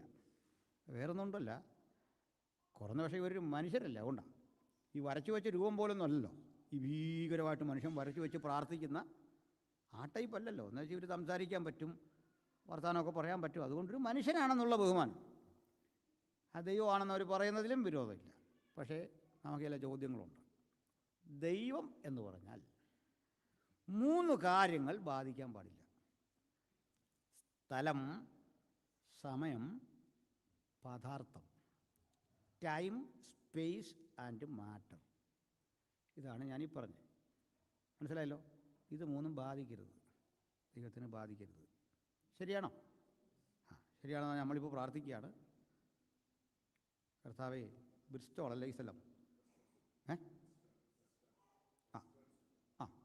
നമ്മളിങ്ങനെ പ്രാർത്ഥിച്ചുകൊണ്ട്, കർത്താവ് ഇവിടേക്ക് നിൻ്റെ സാന്നിധ്യം അയക്കണേ, സാന്നിധ്യം അയക്കണേ എന്ന് പറയുമ്പോൾ ദൈവം പറയുക, മോനെ ഞാനേ ഇപ്പം ന്യൂയോർക്കിലാണ്, എനിക്ക് വരണമെന്നുണ്ടായിരുന്നു, വരാം, അതിലെ വരാം, ഇതൊന്ന് കഴിയട്ടെ, പിന്നെ ഞാൻ മറക്കുകയില്ല, അതിലെ വരും. ഇങ്ങനെ പറയുമോ? ദൈവം പറയല്ല. ന്യൂയോർക്കിൽ പ്രവർത്തിക്കുന്നവന് ഇവിടെയും പ്രവർത്തിക്കാം, അതേ സമയത്ത് ചന്ദ്രനിലും പ്രവർത്തിക്കാം. അങ്ങനെയാണല്ലോ അല്ലേ? അതാ ദൈവം. സങ്കീർത്തനക്കാരൻ അത് കണ്ടിട്ട് പറയാ, എനിക്ക് ആ വാക്യം അത്ഭുതപ്പെടുത്തി. ഞാൻ സ്വർഗത്തിൽ കയറിയാൽ നീ അവിടെ വരുമെന്നല്ല, നീ അവിടെ ഉണ്ടെന്ന്. നീ സ്വർഗത്തിൽ കയറിയാൽ നീ അവിടെ ഉണ്ട്. എന്തൊരു വാക്യം അത്! പാതാളത്തിൽ അവിടെ ഉണ്ടെന്ന്. ഇനി ഞാൻ പേടിച്ച് ഉഷസിൻ ചിറക് ധരിച്ച്, ആ വാക്യം എനിക്ക് വല്ലാതെ ഇഷ്ടപ്പെട്ടു. കാരണം പ്രകാശവേഗത്തെപ്പറ്റിയാണ് പറയുന്നത്. ഏറ്റവും വലിയ വേഗം പ്രകാശവേഗമാണെന്നൊക്കെയാണ് പറയുന്നത് അല്ലേ? ആ വേഗത്തിലെ ഉഷസിൻ്റെ ചിറക് ധരിച്ച് സമുദ്രത്തിൻ്റെ അറ്റത്ത് എന്ന് വാർത്താൽ അവിടെയും നിൻ്റെ കരം ഒറ്റപ്പിടിയാ. തിരുസന്നിധി വിട്ട് ഞാൻ എവിടെ പോകും? നിൻ്റെ ആത്മാവിനെ ഒളിച്ച് ഞാൻ എവിടേക്ക് പോകും? എന്തൊരാനന്ദമാണ് സങ്കീർത്തനം വായിക്കുമ്പോൾ അല്ലേ? ഞാനൊരുത്തനോട് ചോദിച്ചേടാ, നിൻ്റെ കിതാബിൽ ഇത്ര ഒരു സാധനം ഒന്ന് കാണിച്ചാൽ, ഇത്ര ഒരെണ്ണം. ഇത് വായിക്കുമ്പോഴേ നമുക്കിതെല്ലാം കളഞ്ഞിച്ചങ്ങ് പോകാൻ തോന്നും അല്ലേ? നമ്മളിതെല്ലാം കളഞ്ഞിച്ച് പോകാനുള്ളവരാണെന്നേ, സംശയമൊന്നും വേണ്ട. നമ്മളിതെല്ലാം കളയുന്നൊരു ദിവസം സംശയം വേണ്ട. ഇപ്പം ഇത് വേണ്ടെന്നാണോ ഇതൊന്നും? അതും തെറ്റാ. ഇതൊക്കെ വേണം. കർത്താവ് വരുമെന്നും പറഞ്ഞ് നമുക്ക് ഈ ലോകം കളഞ്ഞ് ജീവിക്കണമെന്നാണോ? അങ്ങനെയാണോ? ഉത്തരവാദിത്തമില്ല ജീവിക്കാനുള്ള ലൈസൻസാണോ കർത്താവ് വരുമെന്നുള്ളത്? അല്ല. ഈ ലോകത്തിൽ എങ്ങനെ ജീവിക്കണമെന്ന് ഞാൻ പറയാം. നമ്മുടെ കുഞ്ഞുങ്ങളൊക്കെ ഈ ഗെയിമാണ് കളിക്കുന്നത് അല്ലേ? അല്ലേ? നമ്മളൊക്കെ ചെറുപ്പത്തിൽ എന്തുമായിരുന്നു കളിക്കുന്നത് ചെറിയ കുട്ടികളായിരിക്കുമ്പോൾ? ആണുങ്ങൾ കുട്ടിയും കോലും അങ്ങനെയൊക്കെ. പെൺപിള്ളേർ കളിക്കുന്നത് എന്തായിരുന്നു? ഈ ചിരട്ടയ്ക്കകത്ത് അല്ലേ? മണ്ണുമൊക്കെ നിറച്ച് ഒരു ചെറിയ ബ്ലേഡിൻ്റെ മുറി എവിടുന്നേലും സംഘടിപ്പിച്ച് അതുമൊക്കെ അരിഞ്ഞ് അങ്ങനെയൊക്കെ ഒരു കളിയില്ലായിരുന്നോ? അതായിരുന്നു പണ്ട്. ഇത് ഈ സമ്മതിക്കാനുള്ള മടി അത്രയും പ്രായം ഇല്ലെന്ന് കാണിക്കാനാണ്. എനിക്ക് മനസ്സിലായി. അന്ന് മൂളാനൊരു ബുദ്ധിമുട്ടുണ്ടെന്നറിയോ? ഞങ്ങൾക്ക് അത്രയും പ്രായമൊന്നും ആയില്ല. സമ്മതിച്ചു, അത് കുഴപ്പമില്ല. അപ്പോൾ ഈ കളിക്കുന്ന പിള്ളേർ ഇങ്ങനെ കളിക്കുമ്പോൾ ആ കളിക്കുന്ന അത്രയും നേരം ഇവരിത് സീരിയസ് ആയിട്ടാണ് എടുത്തേക്കുന്നത്. ഇത് ഒറിജിനൽ ബിരിയാണിയായിട്ടാണ്, ചോറായിട്ടാണ് ഇവർക്ക് തോന്നുന്നത്. അങ്ങനെ തന്നെ ധരിച്ചേക്കുന്നത്. ഇടയ്ക്ക് അതാ പോയിട്ട് ഇങ്ങനെ അരയ്ക്കുന്നു. ഞാൻ ചെറുപ്പത്തിൽ കണ്ടൊരു രംഗമുണ്ട്. എൻ്റെ പെങ്ങന്മാരുടെ മക്കളിങ്ങനെ കളിക്കുക. അപ്പം ഇങ്ങനെ അരച്ചുകൊണ്ടിരിക്കുമ്പോഴേക്ക് ഫോൺ വന്നതായിട്ട് ഓടി ഒരാൾ ചെന്ന് ഫോണ് ഇങ്ങനെ എടുത്ത് സംസാരിക്കുക. അപ്പം മറ്റേ ആൾ പറയുന്നത് അരയ്ക്കുകയാണോ എന്ന് ചോദിക്കുന്നു മറ്റേ ആളിനോട് ഫോണിൽ. അപ്പം മറ്റേ പുള്ളിക്കാരി അവിടെ നിന്ന് ചോദിക്കുക എങ്ങനെയാണ് കണ്ടതെന്ന്. കാരണം ദൂരെയാണെന്നുള്ള സങ്കല്പത്തില്ല. അപ്പോൾ അതിൻ്റെ അർത്ഥം ദൂരെ ഇരിക്കുവാണെങ്കിൽ കാണാൻ പറ്റത്തില്ലല്ലോ എങ്ങനെയാണ് കണ്ടതെന്ന്, അരയ്ക്കുകയാണെന്നുള്ള വിവരം. അപ്പോൾ അവരുടെ ലോകം അത് ലൈവാണ്. അവരത് അങ്ങനെ തന്നെയാണ് കരുതുന്നത്. എൻ്റെ അറിയണേ നിങ്ങളതിലേക്കാണ് പോകുമ്പോൾ ഒന്ന് ചവിട്ടിക്കളഞ്ഞത്. ആമ്പിള്ളേർ അതിലേ പോകുമ്പോൾ ഈ വണ്ടി ഓടിച്ച് പോയിട്ട് കാലൊരു തട്ട അറിയാത്ത വിധല്ലേ. പെൺപിള്ളേർ കൊല്ലും നമ്മളെ, ഇങ്ങനെ തട്ടിക്കളഞ്ഞ. കാരണം അവരത് റിയലായിട്ട് അവർക്ക് തോന്നുന്നേ, അവർക്കൊരു സംശയമില്ല ഇതാണ് കറക്റ്റ്. നമ്മൾ കാണാതെ ഇവർ ചോറിങ്ങനെ തിന്നുന്നുണ്ട്, ഉണ്ടാക്കിയ സാധനം മണ്ണ് അങ്ങോട്ടും ഇങ്ങോട്ടൊക്കെ നോക്കിയിട്ട് തല്ലി വിട്ടുമെന്നുള്ളത്.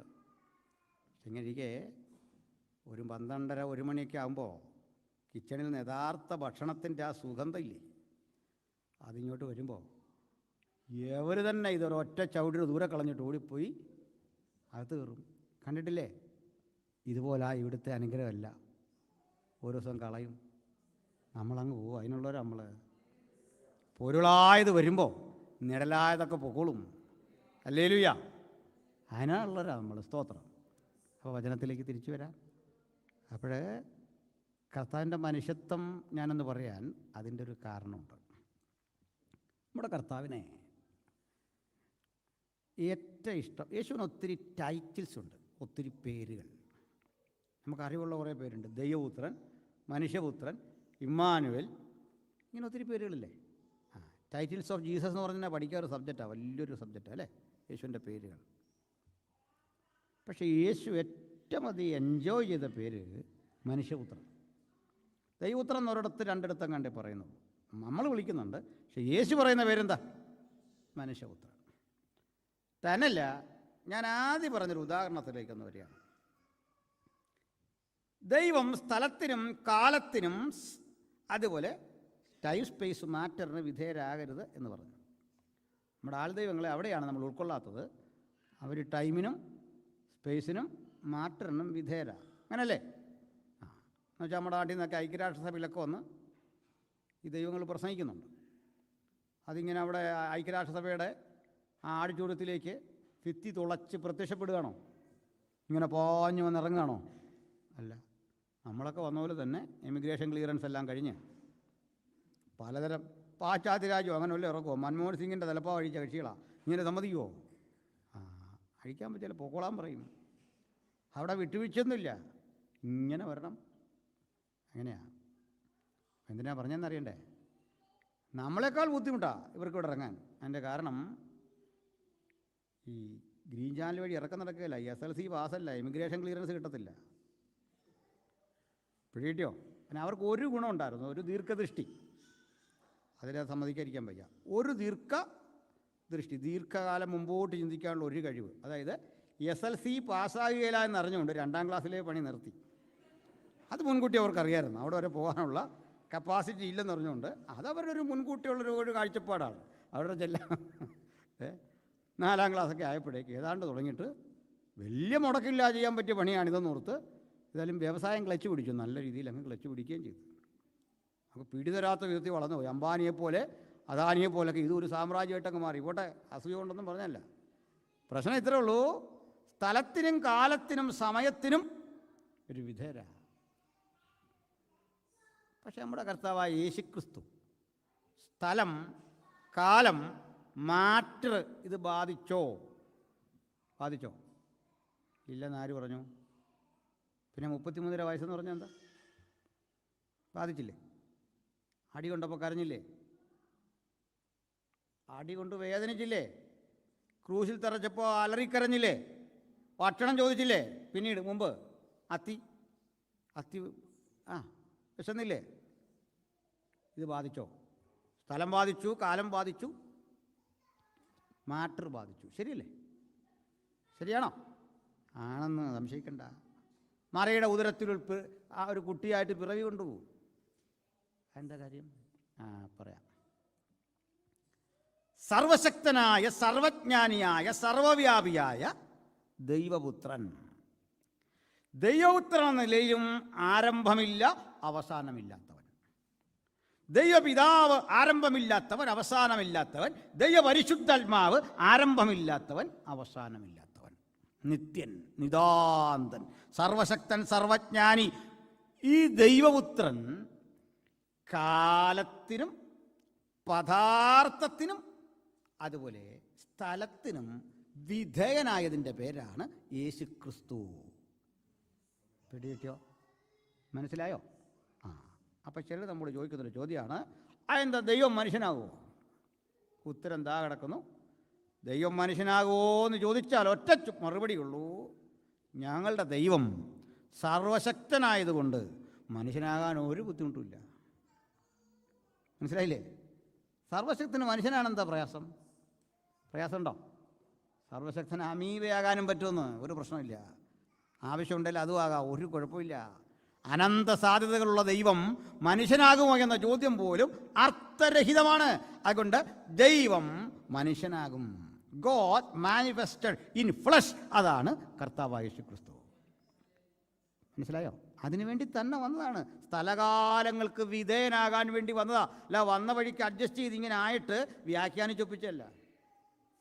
വ്യക്തത വന്നോ? കരഞ്ഞ കരച്ചിലിന് പോലും പ്രത്യേകതയുണ്ടേ. നമ്മൾ ചോദിക്കുന്ന ചോദ്യമുണ്ട്, ദൈവം ക്രൂശി കിടന്ന് കരയുവോ? ഏലി ഏലി ലമ്മാ ശബക്താനി, എൻ്റെ ദൈവമേ നീ എന്നെ കൈവിട്ടതെന്ത്? അവനെ നിർത്തിച്ച് പറഞ്ഞിട്ട് ഈ കരച്ചിൽ പോലും പുതുമയല്ല. 1000 ആണ്ട് മുമ്പ് യേശു എങ്ങനെ കരയണമെന്ന് എഴുതി വെച്ചു. ഈ കരച്ചിൽ അപ്പാടെ എഴുതിയിട്ടുണ്ട്. സങ്കീർത്തനം 22 ദാവീദ് വായിച്ച് കേൾപ്പിക്കണവനെ. 1000 വർഷം മുമ്പാ ഈ വാക്കെടുത്ത് കട്ടാൻ പേസ്റ്റ് ചെയ്യുന്ന പോലെ യേശു തൻ്റെ നാവിലൂടെ ആവർത്തിക്കുക ചെയ്തേ. മനസ്സിലായോ? അതുകൊണ്ട് കരച്ചിൽ പോലും യാദൃച്ഛികമല്ല, ആക്സിഡൻ്റലി ഒന്നും സംഭവിച്ചിട്ടില്ല. അതെല്ലാം മുൻകൂട്ടി പ്രവാചകന്മാർ പറഞ്ഞ ആ വചനം പോലെ നിവർത്തിക്കാൻ യേശു കർത്താവ് വന്നു. പക്ഷേ യേശു വേറെ ഇഷ്ടപ്പെട്ട പേര് മനുഷ്യപുത്രൻ എന്നായിരുന്നു. അങ്ങനെയായിരുന്നു മനുഷ്യപുത്രൻ. എന്തിനങ്ങനെ മനുഷ്യപുത്രൻ എന്ന് പറയാൻ കാരണമുണ്ട്. ഇനി വേറെ ചില കാര്യങ്ങളുണ്ട്. യേശുവിനെ ആരെങ്കിലും ദൈവപുത്രൻ എന്ന് വിളിച്ചാൽ കർത്താവ് വല്ലാതെ പ്രശ്നം ഉണ്ടാക്കും. നേരാണെന്ന് നോക്കാം.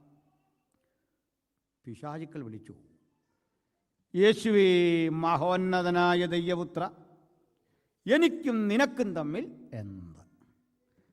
യേശു പറഞ്ഞു, മിണ്ടരുത്. ശരിയാണോ? മിണ്ടരുതെന്ന് പറഞ്ഞു. ഇതുപോലെ തന്നെ യേശുവിനെ ഒരുത്തൻ കയറി വിളിച്ചു, നല്ലവനായ ഗുരു. എന്നെ അങ്ങനെ വിളിക്കരുത്. ദൈവം ഒരുവനേ നല്ലവനുള്ളൂ, എന്നെ വിളിക്കണ്ട. ഇത് കേട്ടാൽ നമുക്കെന്നെ തോന്നുന്നു യേശു ഈ പറഞ്ഞ മറ്റേ കക്ഷികൾ കൊണ്ടുവരുന്നൊരു സാധനം അല്ലേ? ഇതിലും നല്ലൊരു സന്ദർഭം യേശുവിൻ്റെ അരികിലേക്ക് ഏതാണ്ട് നിക്കോദിമോസ് വന്നിട്ട് പറയുകയാണ്, ഗുരു റബി, നീ ദൈവത്തിൻ്റെ അടുക്കൽ നിന്ന് ഉപദേഷ്ടാവായി വന്നിരിക്കുന്നു എന്ന് ഞങ്ങൾ ഉറച്ചിരിക്കുന്നു. ഇത്രയും നല്ലൊരു കാര്യം പറയാനുണ്ടോ? കറക്റ്റല്ലേ പറഞ്ഞതിനകത്ത് തെറ്റുമല്ലോ ഉണ്ടോ? ഒന്നുമില്ല. സത്യത്തിൽ ഇവിടെ നമ്മളിലും ആണെങ്കിൽ എന്ത് ചെയ്തേനെന്നറിയാം. പത്രോസിനോട് പറയാം, എടാ നിന്നെപ്പോലുള്ളവർക്കൊന്നും മനസ്സിലാവുകയില്ല. ഈ മനുഷ്യൻ പറഞ്ഞത് കേട്ടോ. നാട്ടിൽ എന്നെ പലരും പറഞ്ഞ് ആക്ഷേപിച്ചതേ വിവരമുള്ളവൻ, അയാളൊരു വക്കീല ഈ നിക്കോദിമോസ്. അറിവുള്ളവൻ എന്നെപ്പറ്റി പറഞ്ഞ് എന്നാന്ന് കേൾക്ക്. ഇങ്ങനെയല്ലേ? ഞങ്ങളിന്ന് ഓരോരുത്തരോട് അവരുടെ ആചാര്യൻ്റെ പ്രവാചകനാണെന്ന് തെളിവ് ചോദിക്കാൻ പറയും, നമ്മുടെ നാട്ടിൽ ഒരു DGP പറഞ്ഞെന്ന്, ആൾ കേമനാന്നൊക്കെ പറഞ്ഞു. ഇതാണോ തെളിവ്? നിക്കോദിമോസിൻ്റെ സാക്ഷി യേശുവിനെന്തിന്? യേശു പറഞ്ഞു, കുഞ്ഞു പോക്കാട്ടെ, വീണ്ടും ജനിക്കാത്തവൻ, കൂടുതൽ പറഞ്ഞിട്ടൊന്നും കാര്യമില്ല, പോ. ഞാൻ ഓർക്കാറുണ്ട് ഒരു ഗെറ്റ് ഔട്ട് അടിക്കുന്ന പോലെ. ആ സ്വരത്തിലാണ് പറയുന്നത് യേശു അല്ലേ? നിക്കോദിമോസ് ഒരു നല്ല മനുഷ്യനാണ്. എന്തറിയണ്ടേ? ഇവിടെ തല്ലിയാലും കൊള്ളും. കാരണം തല്ലുന്ന യേശു ആണെങ്കിൽ അത് കൊള്ളുന്നൊരു സുഖമാണെന്നാണ് ഞാൻ വിശ്വസിക്കുന്നത്. യേശു തല്ലിയ ഒരു സുഖമല്ലേ? അല്ല, കർത്താവ് തല്ലിയ സന്തോഷമാണ്. സ്നേഹിക്കുന്നവരെ ഈ തല്ലുന്നേ, അതാ കാര്യം. സ്തോത്രം. ഏതായാലും ഇവിടെ എല്ലാം യേശു ഇതങ്ങ് വെട്ടി. ഇനി ഒരു കാര്യമുണ്ട്. പിശാച് ചോദിക്കുന്ന കേട്ടോ, നീ ദൈവപുത്രനെങ്കിൽ ഈ കല്ലിനോടപ്പമാകാ. യേശുവിൻ്റെ മറുപടി കേട്ടോ, മനുഷ്യനപ്പം കൊണ്ട് മാത്രമല്ല. ചോദ്യം ദൈവപുത്രനെങ്കിൽ, ഉത്തരം മനുഷ്യൻ. എന്തൊരു ഏർപ്പാടാ! എന്നെ അങ്ങനെ വിളിക്കരുത്. യേശു അങ്ങ് ബഹിഷ്കരിക്കുക. അന്നേരം ഇതെല്ലാം നിലനിൽക്കേ ഒരുത്തനൊരു ദിവസം യേശുവിനെ കണ്ടിട്ട് കെട്ടിപ്പിടിച്ചൊരു വാക്ക്, എൻ്റെ കർത്താവ് എൻ്റെ ദൈവമേ. ആരാ? നമ്മുടെ തോമസ്, നമ്മുടെ അപ്പോസ്തലൻ. വഴക്ക് പറഞ്ഞോ? ഇല്ല. ഫിലിപ്പിൻ്റെ കൈസരി വെച്ച് നമ്മുടെ പത്രോസ് ഒരു വിളി, നീ ജീവനുള്ള ദൈവത്തിൻ്റെ പുത്രനായ ക്രിസ്തു. വഴക്ക് പറഞ്ഞോ? ഇല്ല. അപ്പോൾ വീണ്ടും ജനിച്ചവൻ വിളിച്ചാൽ കാതു തുറന്നത് കേൾക്കുമെന്ന്. മനസ്സിലായോ? നാട്ടുകാരൻ്റെ മുമ്പിൽ ഇതൊരു മനുഷ്യൻ, വീണ്ടും ജനിച്ചവന് ഇത് ദൈവം. എന്താ കാര്യം? ഈ ദൈവത്വം മനസ്സിലാക്കണമെങ്കിലേ ആ വെളിപ്പാടുള്ളവനെ മനസ്സിലാകൂ ഇത് ദൈവമാണെന്ന്. ഹല്ലേലൂയ. വായിച്ചു പഠിച്ചവന് പിടികിട്ടൂല, അന്വേഷിച്ചവന് പിടികിട്ടൂല. ജഡരക്തങ്ങളല്ല, എൻ്റെ പിതാവാണ് നിനക്ക് ഈ ദർശനം നൽകിയത്, ഈ വെളിപ്പാട് തന്നത്. നിനക്ക് മാത്രമേ അത് പിടികിട്ടൂ. അല്ലാത്തവരൊക്കെ യേശു പറയും മനുഷ്യൻ. അങ്ങനെ വിളിച്ചാൽ മതി. ഭയങ്കര സന്തോഷം അത് കേൾക്കുന്നത്. ഞാൻ രണ്ടാമത്തെ ഒരു മർമ്മമുണ്ട്. എന്താണെന്നറിയണ്ടേ? ശ്രദ്ധിക്കണം. പിശാച് യേശുവിൻ്റെ ദൈവത്വത്തെക്കാൾ ഭയപ്പെട്ടത് മനുഷ്യത്വത്തെയാണ്, ഹ്യൂമാനിറ്റി. എന്തായിരിക്കും കാര്യം? പറയാം. യൂണിഫോമിൽ വരുന്ന ഒരു പോലീസ് ഓഫീസറേക്കാൾ അപകടകാരിയാണ് മഫ്തിയിൽ വരുന്നവൻ. ഞാൻ എൻ്റെ തെളിവാണ് പറയാൻ പോകുന്നത്. ഹൈക്കോടതിയുടെ അടുത്തൊരു ജയിലുണ്ട്. ഞാനൊരു ദിവസം അവിടെ പ്രശ്നിച്ചുകൊണ്ട് നിൽക്കുക. അതിനകത്ത് അവസരമുണ്ട് നമുക്ക് കൗൺസിലിംഗ്. അപ്പോൾ ആ ജയിലെന്ന് പറഞ്ഞാൽ ഇങ്ങനെ ഒരു കോറിഡോറ്, ഇവിടെ ഒരു കോറിഡോറാണ്. നമ്മൾ ഇവിടെ നിന്ന് ഇങ്ങനെ അങ്ങോട്ട് നിൽക്കും. ഇവിടെ ഒരു അഴിയുണ്ട്. അവർ പിന്നെ ഇതിനകത്ത് ഇങ്ങനെ സെല്ലുകൾ, അവർ ഈ നടുക്ക് വന്നിരിക്കാം. എല്ലാവരും ഇരിക്കണമെന്ന് നിർബന്ധമൊന്നുമില്ല.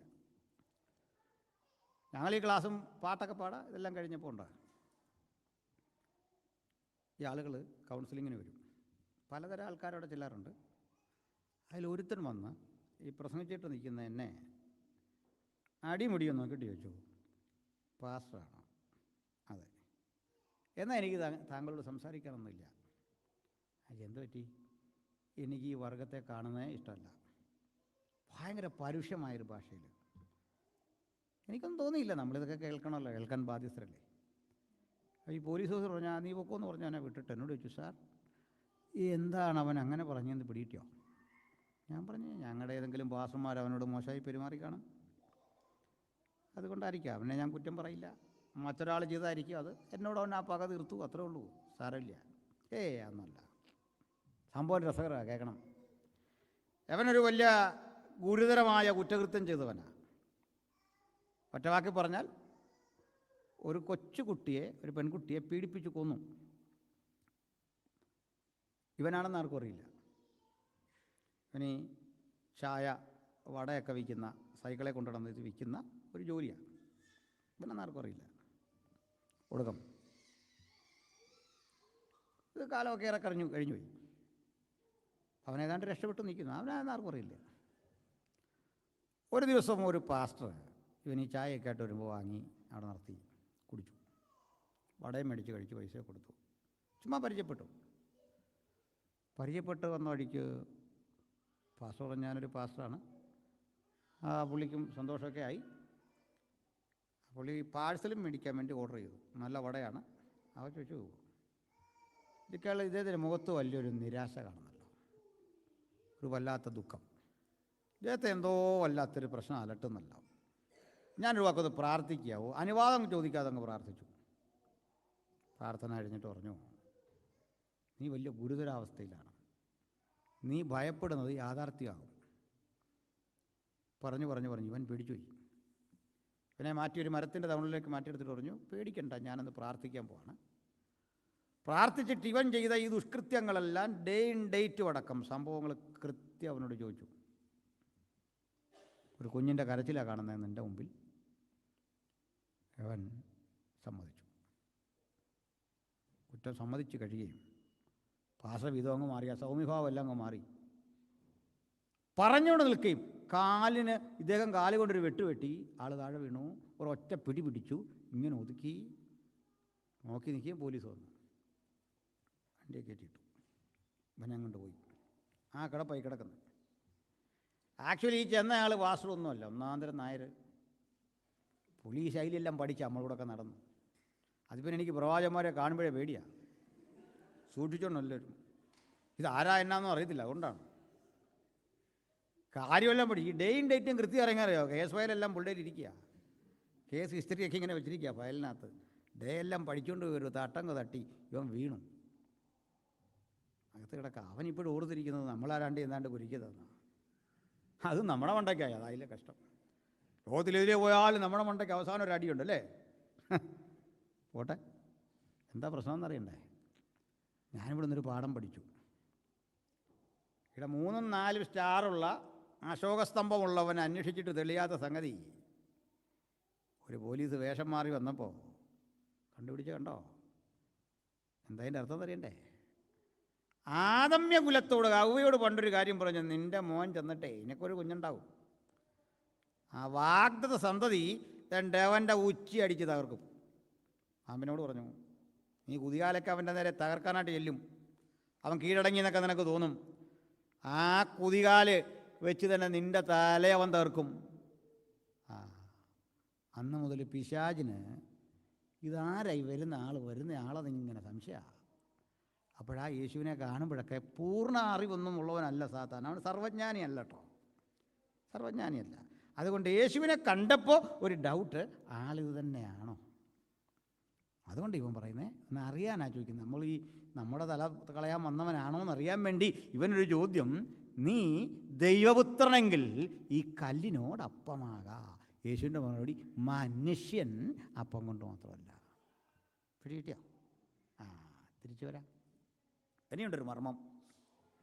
ഈ കല്ലിനോടൊപ്പമാകാൻ പറയുമ്പോൾ യേശു 40 ദിവസം ഉപവാസമാണ് കഴിഞ്ഞിട്ടിരിക്കുക അല്ലേ? 40 ദിവസം ഉപവാസം, ശരീരം ക്ഷീണിച്ചു, വിശപ്പും ദാഹവുമുണ്ട്, ഒരു മരുഭൂമിയിലാണ്, എന്ത് കിട്ടിയാലും കഴിച്ചു പോകുന്ന പ്രകൃത. ആദ്യത്തെ ആദമിനെ നോക്ക്, വിശപ്പില്ല, ദാഹമില്ല, ഒരു പറുദീസയില്ല, ഭക്ഷണം വേണ്ട. ഭക്ഷണം വേണ്ടാത്തവൻ, തേജോമയൻ, ദൈവകൃപ കൂടെയുള്ളവൻ, ദൈവ സാന്നിധ്യമുള്ളവൻ, മനോഹരമായ ഏദൻ പറുദീസയിൽ ഭക്ഷണം വേണ്ടാത്ത കാലത്ത് അവനെ ചെറുതു തോൽപ്പിച്ച് വേണ്ടാത്തത് ജയിച്ചവനാ പിശാചെങ്കിൽ, ഭക്ഷണം വേണ്ടുന്ന അവസ്ഥയിൽ, പ്രാകൃതാവസ്ഥയിൽ, വിശപ്പേറിയ അവസ്ഥയിൽ മരുഭൂമിയുടെ ചുട്ടുവഴുത്ത മണലിരിക്കുന്നവനെ കണ്ടപ്പോൾ കുരുക്കാൻ എളുപ്പമാണെന്നോർത്ത് വീണ്ടും ഭക്ഷണം കൊണ്ട് വന്നോണ്ടോ, നീ ദൈവപുത്രനെങ്കിൽ. യേശു മുഖത്ത് നോക്കി പറഞ്ഞു, മനുഷ്യനെ അപ്പം കൊണ്ട് മാത്രമല്ല, എൻ്റെ പൂർവികനെ ചതിച്ച് നീ തെറ്റ് ജയിച്ചെങ്കിൽ, ഇതാ തെറ്റ് ചെയ്യാത്ത, പ്രലോഭനങ്ങളുടെ ബുദ്ധ്യത്തിൽ തോറ്റു കൊടുക്കാത്ത ഒരു പുതുതലമുറയ്ക്ക് ജന്മം കൊടുക്കാൻ, ഞാൻ രക്തം കൊടുക്കാൻ, മറുവിലയായി കൊടുക്കാൻ ഇതുവഴി വന്നിരിക്കുക. ഇതറിഞ്ഞ പൗലോസ് പറയുന്നത്, നമ്മുടെ കർത്താവായ യേശുക്രിസ്തു മുഖാന്തിരം നമുക്ക് ജയം തരുന്ന ദൈവത്തിന് സ്തോത്രം. ഹല്ലേലൂയ. ക്രൂശിൽ ചെല്ലുമ്പോഴും ചോദ്യം കേട്ടോ, അവൻ്റെ ചോദ്യം കേട്ടോ, നീ ദൈവപുത്രനെങ്കിൽ, if you are the son of God, ക്രൂശിൽ നിറങ്ങാനല്ല, ക്രൂശിൽ മരിക്കാൻ വന്നവനാണ് മനുഷ്യപുത്രൻ. മനുഷ്യപുത്രൻ്റെ ശക്തി മനസ്സിലായോ? ഇന്ന് നമ്മൾ പിശാചിനെ ശാസിക്കുമ്പോൾ പറയുന്ന വിലാസം ശ്രദ്ധിച്ചോ? ലോക്കൽ അഡ്രസ്സാ.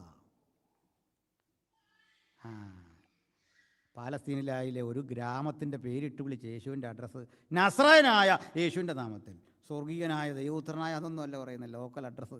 ഈ പേര് കേൾക്കുമ്പോഴേ അവന് പേടിയാ, അവന് ഭയം. പിടികിട്ടിയോ? അതാ യേശുവിൻ്റെ നാമത്തിൻ്റെ ശക്തി. യേശുവിൻ്റെ പ്രവൃത്തികളിൽ ഏറ്റവും ശ്രേഷ്ഠം കടലിൻ മീതെ നടന്നതല്ല, 5 അപ്പം 5000 കൊടുത്തതല്ല, ലാസറിനെ മരണത്തിൽ നിന്ന് ഉയർപ്പിച്ചതല്ല, യേശുവിനെ ശ്രദ്ധേയനാക്കുന്ന ഘടകം അവൻ ക്രൂശിൽ മരിച്ചു. ഹല്ലേലൂയ. ക്രൂശിൽ മരിക്കാൻ വന്നവനവൻ. ലൂക്കോസ് ഈ യേശുവിനെ ആ ജീവിതത്തിൽ കാണുന്നേ. ഞാനിത് പറഞ്ഞ് അവസാനിപ്പിക്കുമ്പോൾ വളരെ ചിന്തനീയമായൊരു കാര്യമുണ്ട്. എല്ലാം തികഞ്ഞ മനുഷ്യനെ തേടിയ ഗ്രീക്ക് ചിന്തകന്മാരുടെ നടുവിൽ ഈ ലൂക്കോസ് യേശുവിനെ അവതരിപ്പിക്കുന്നൊരു രംഗമുണ്ട്. യേശുവിനെ പീലാത്തോസ് ക്രൂശിക്കാൻ വിധിക്കുന്നതിന് മുമ്പ് 40 ചാട്ടയടി എന്ന ആ തത്വം അതിന് വിധിച്ചു. തലയിൽ മുൾക്കിരീടം വെച്ചു, അപമാനിതനാക്കി. അടിയേറ്റ ആ തിണുത്ത പാടുകളോടെ യേശു കയറി വരികയാണ്. ആ അടിയെന്നൊക്കെ പറഞ്ഞാൽ നമ്മൾ വിചിന്തനം ചെയ്യുന്നതിനപ്പുറത്താ, ചുമ്മാ അടിക്കല്ല.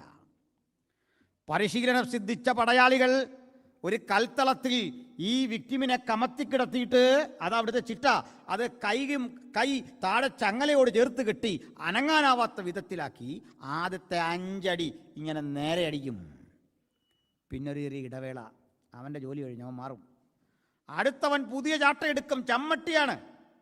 ആ ചമ്മട്ടി കൊണ്ടുവന്ന് ആദ്യം അടിച്ചത് ഇങ്ങനെയെങ്കിൽ അടുത്തടി ഇങ്ങനെ ക്രോസ് 5 എണ്ണം. 10 അടി കഴിയുമ്പോൾ മലർത്തി കിടത്തും. ഇതുപോലെ നെഞ്ച് തീർത്തടിക്കും. എന്ന് വെച്ചാൽ തിരിച്ച് കമത്തിയും നേരെ ഇട്ടും അടിക്കും. 10ഉം 20 അടി കഴിഞ്ഞു. അടുത്ത 5 അടി വീണ്ടും കമത്തിയിട്ടടിക്കും. അടിയുടെ പാടേൽക്കാത്ത ഒരിടവും കാണൂല. അടിയുടെ പാടുകൾ അവസാനം ഇങ്ങനെ കളം പോലെ, പരമ്പ് മെനഞ്ഞ പോലെ, ആ പാട് പോലെ കിടക്കും. ഇത് കണ്ട പ്രവാചകൻ എഴുതിയത്, അവൻ്റെ പുറ ഉഴവുചാൽ പോലെ കീറി.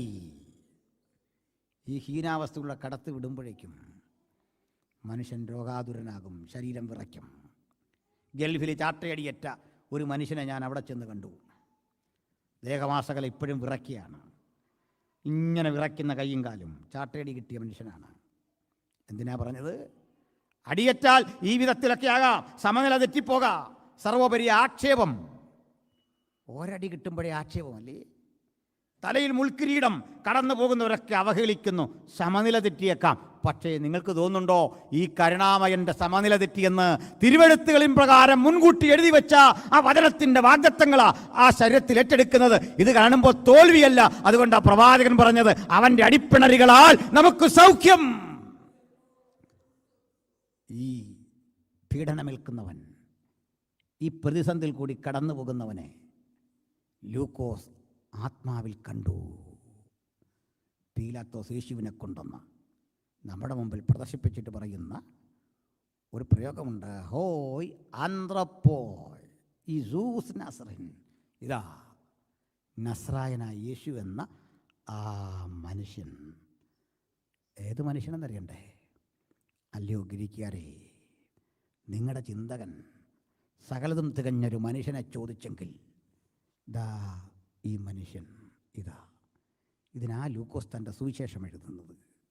തെയോഫിലോസേ, ഞാൻ ഈ ചരിത്രം എഴുതുമ്പോൾ ഓർക്കണം, നമ്മുടെ ഋഷിവര്യന്മാർ പണ്ട് ചോദിച്ചു, എല്ലാം തികഞ്ഞൊരു മനുഷ്യനുണ്ടോ? ആ മനുഷ്യനിതാ. അതുകൊണ്ടാണ് ഒരു മനുഷ്യന് ലഭിക്കാവുന്ന ഏറ്റവും പരമപ്രധാനമായ ഏറ്റവും അങ്ങേയറ്റത്തെ ശിക്ഷ, ദാരുണമായ മരണശിക്ഷ ഏറ്റുവാങ്ങി, പീഡ ഏറ്റുവാങ്ങി 3 ദിവസം ഈ ശവശരീരം അഴുകി ദ്രവിച്ച് മണ്ണിൻ്റെ ഭാഗമായി മണ്ണിൽ തന്നെ ചേരണം.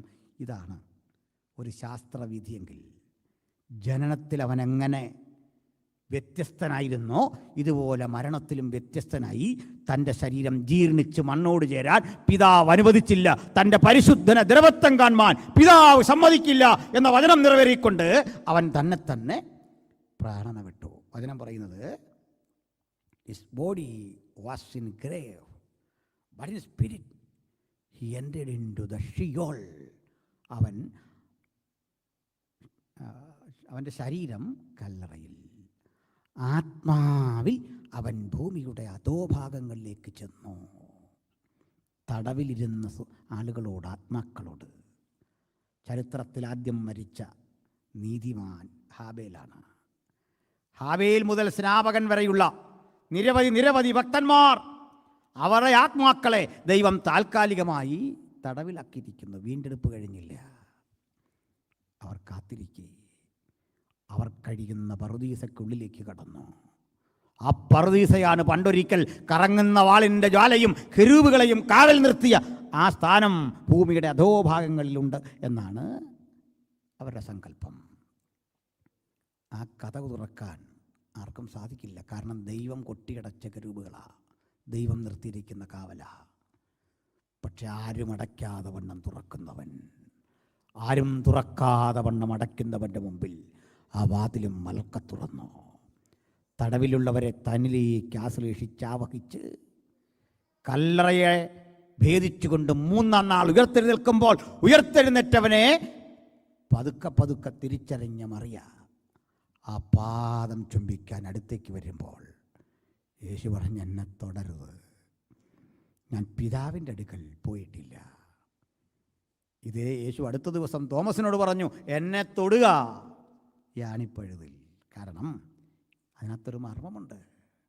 ഈ മനുഷ്യരെ തിരുമുൾക്കാഴ്ചയായി പിതാവിനർപ്പിച്ചിട്ട് പറയണം, ഇതാ ഞാനും അങ്ങനിക്ക് തന്ന മക്കളും, ഇതാ ഞാൻ തന്ന വഴിയും സത്യവും ജീവനുമെന്നരളിയവൻ്റെ ശബ്ദം, നിതാന്തമായ ആ ശബ്ദം എല്ലായിടത്തേക്കും പ്രകാശമായി, എല്ലായിടത്തും വെളിച്ചമായി, ഊർജമായി സഞ്ചരിച്ച് വരും വഴിക്ക് മാസിഡോണിയയിലെ ഒരു വൈദ്യനും അത് പ്രാപിപ്പാൻ ദൈവം കൃപ നൽകി.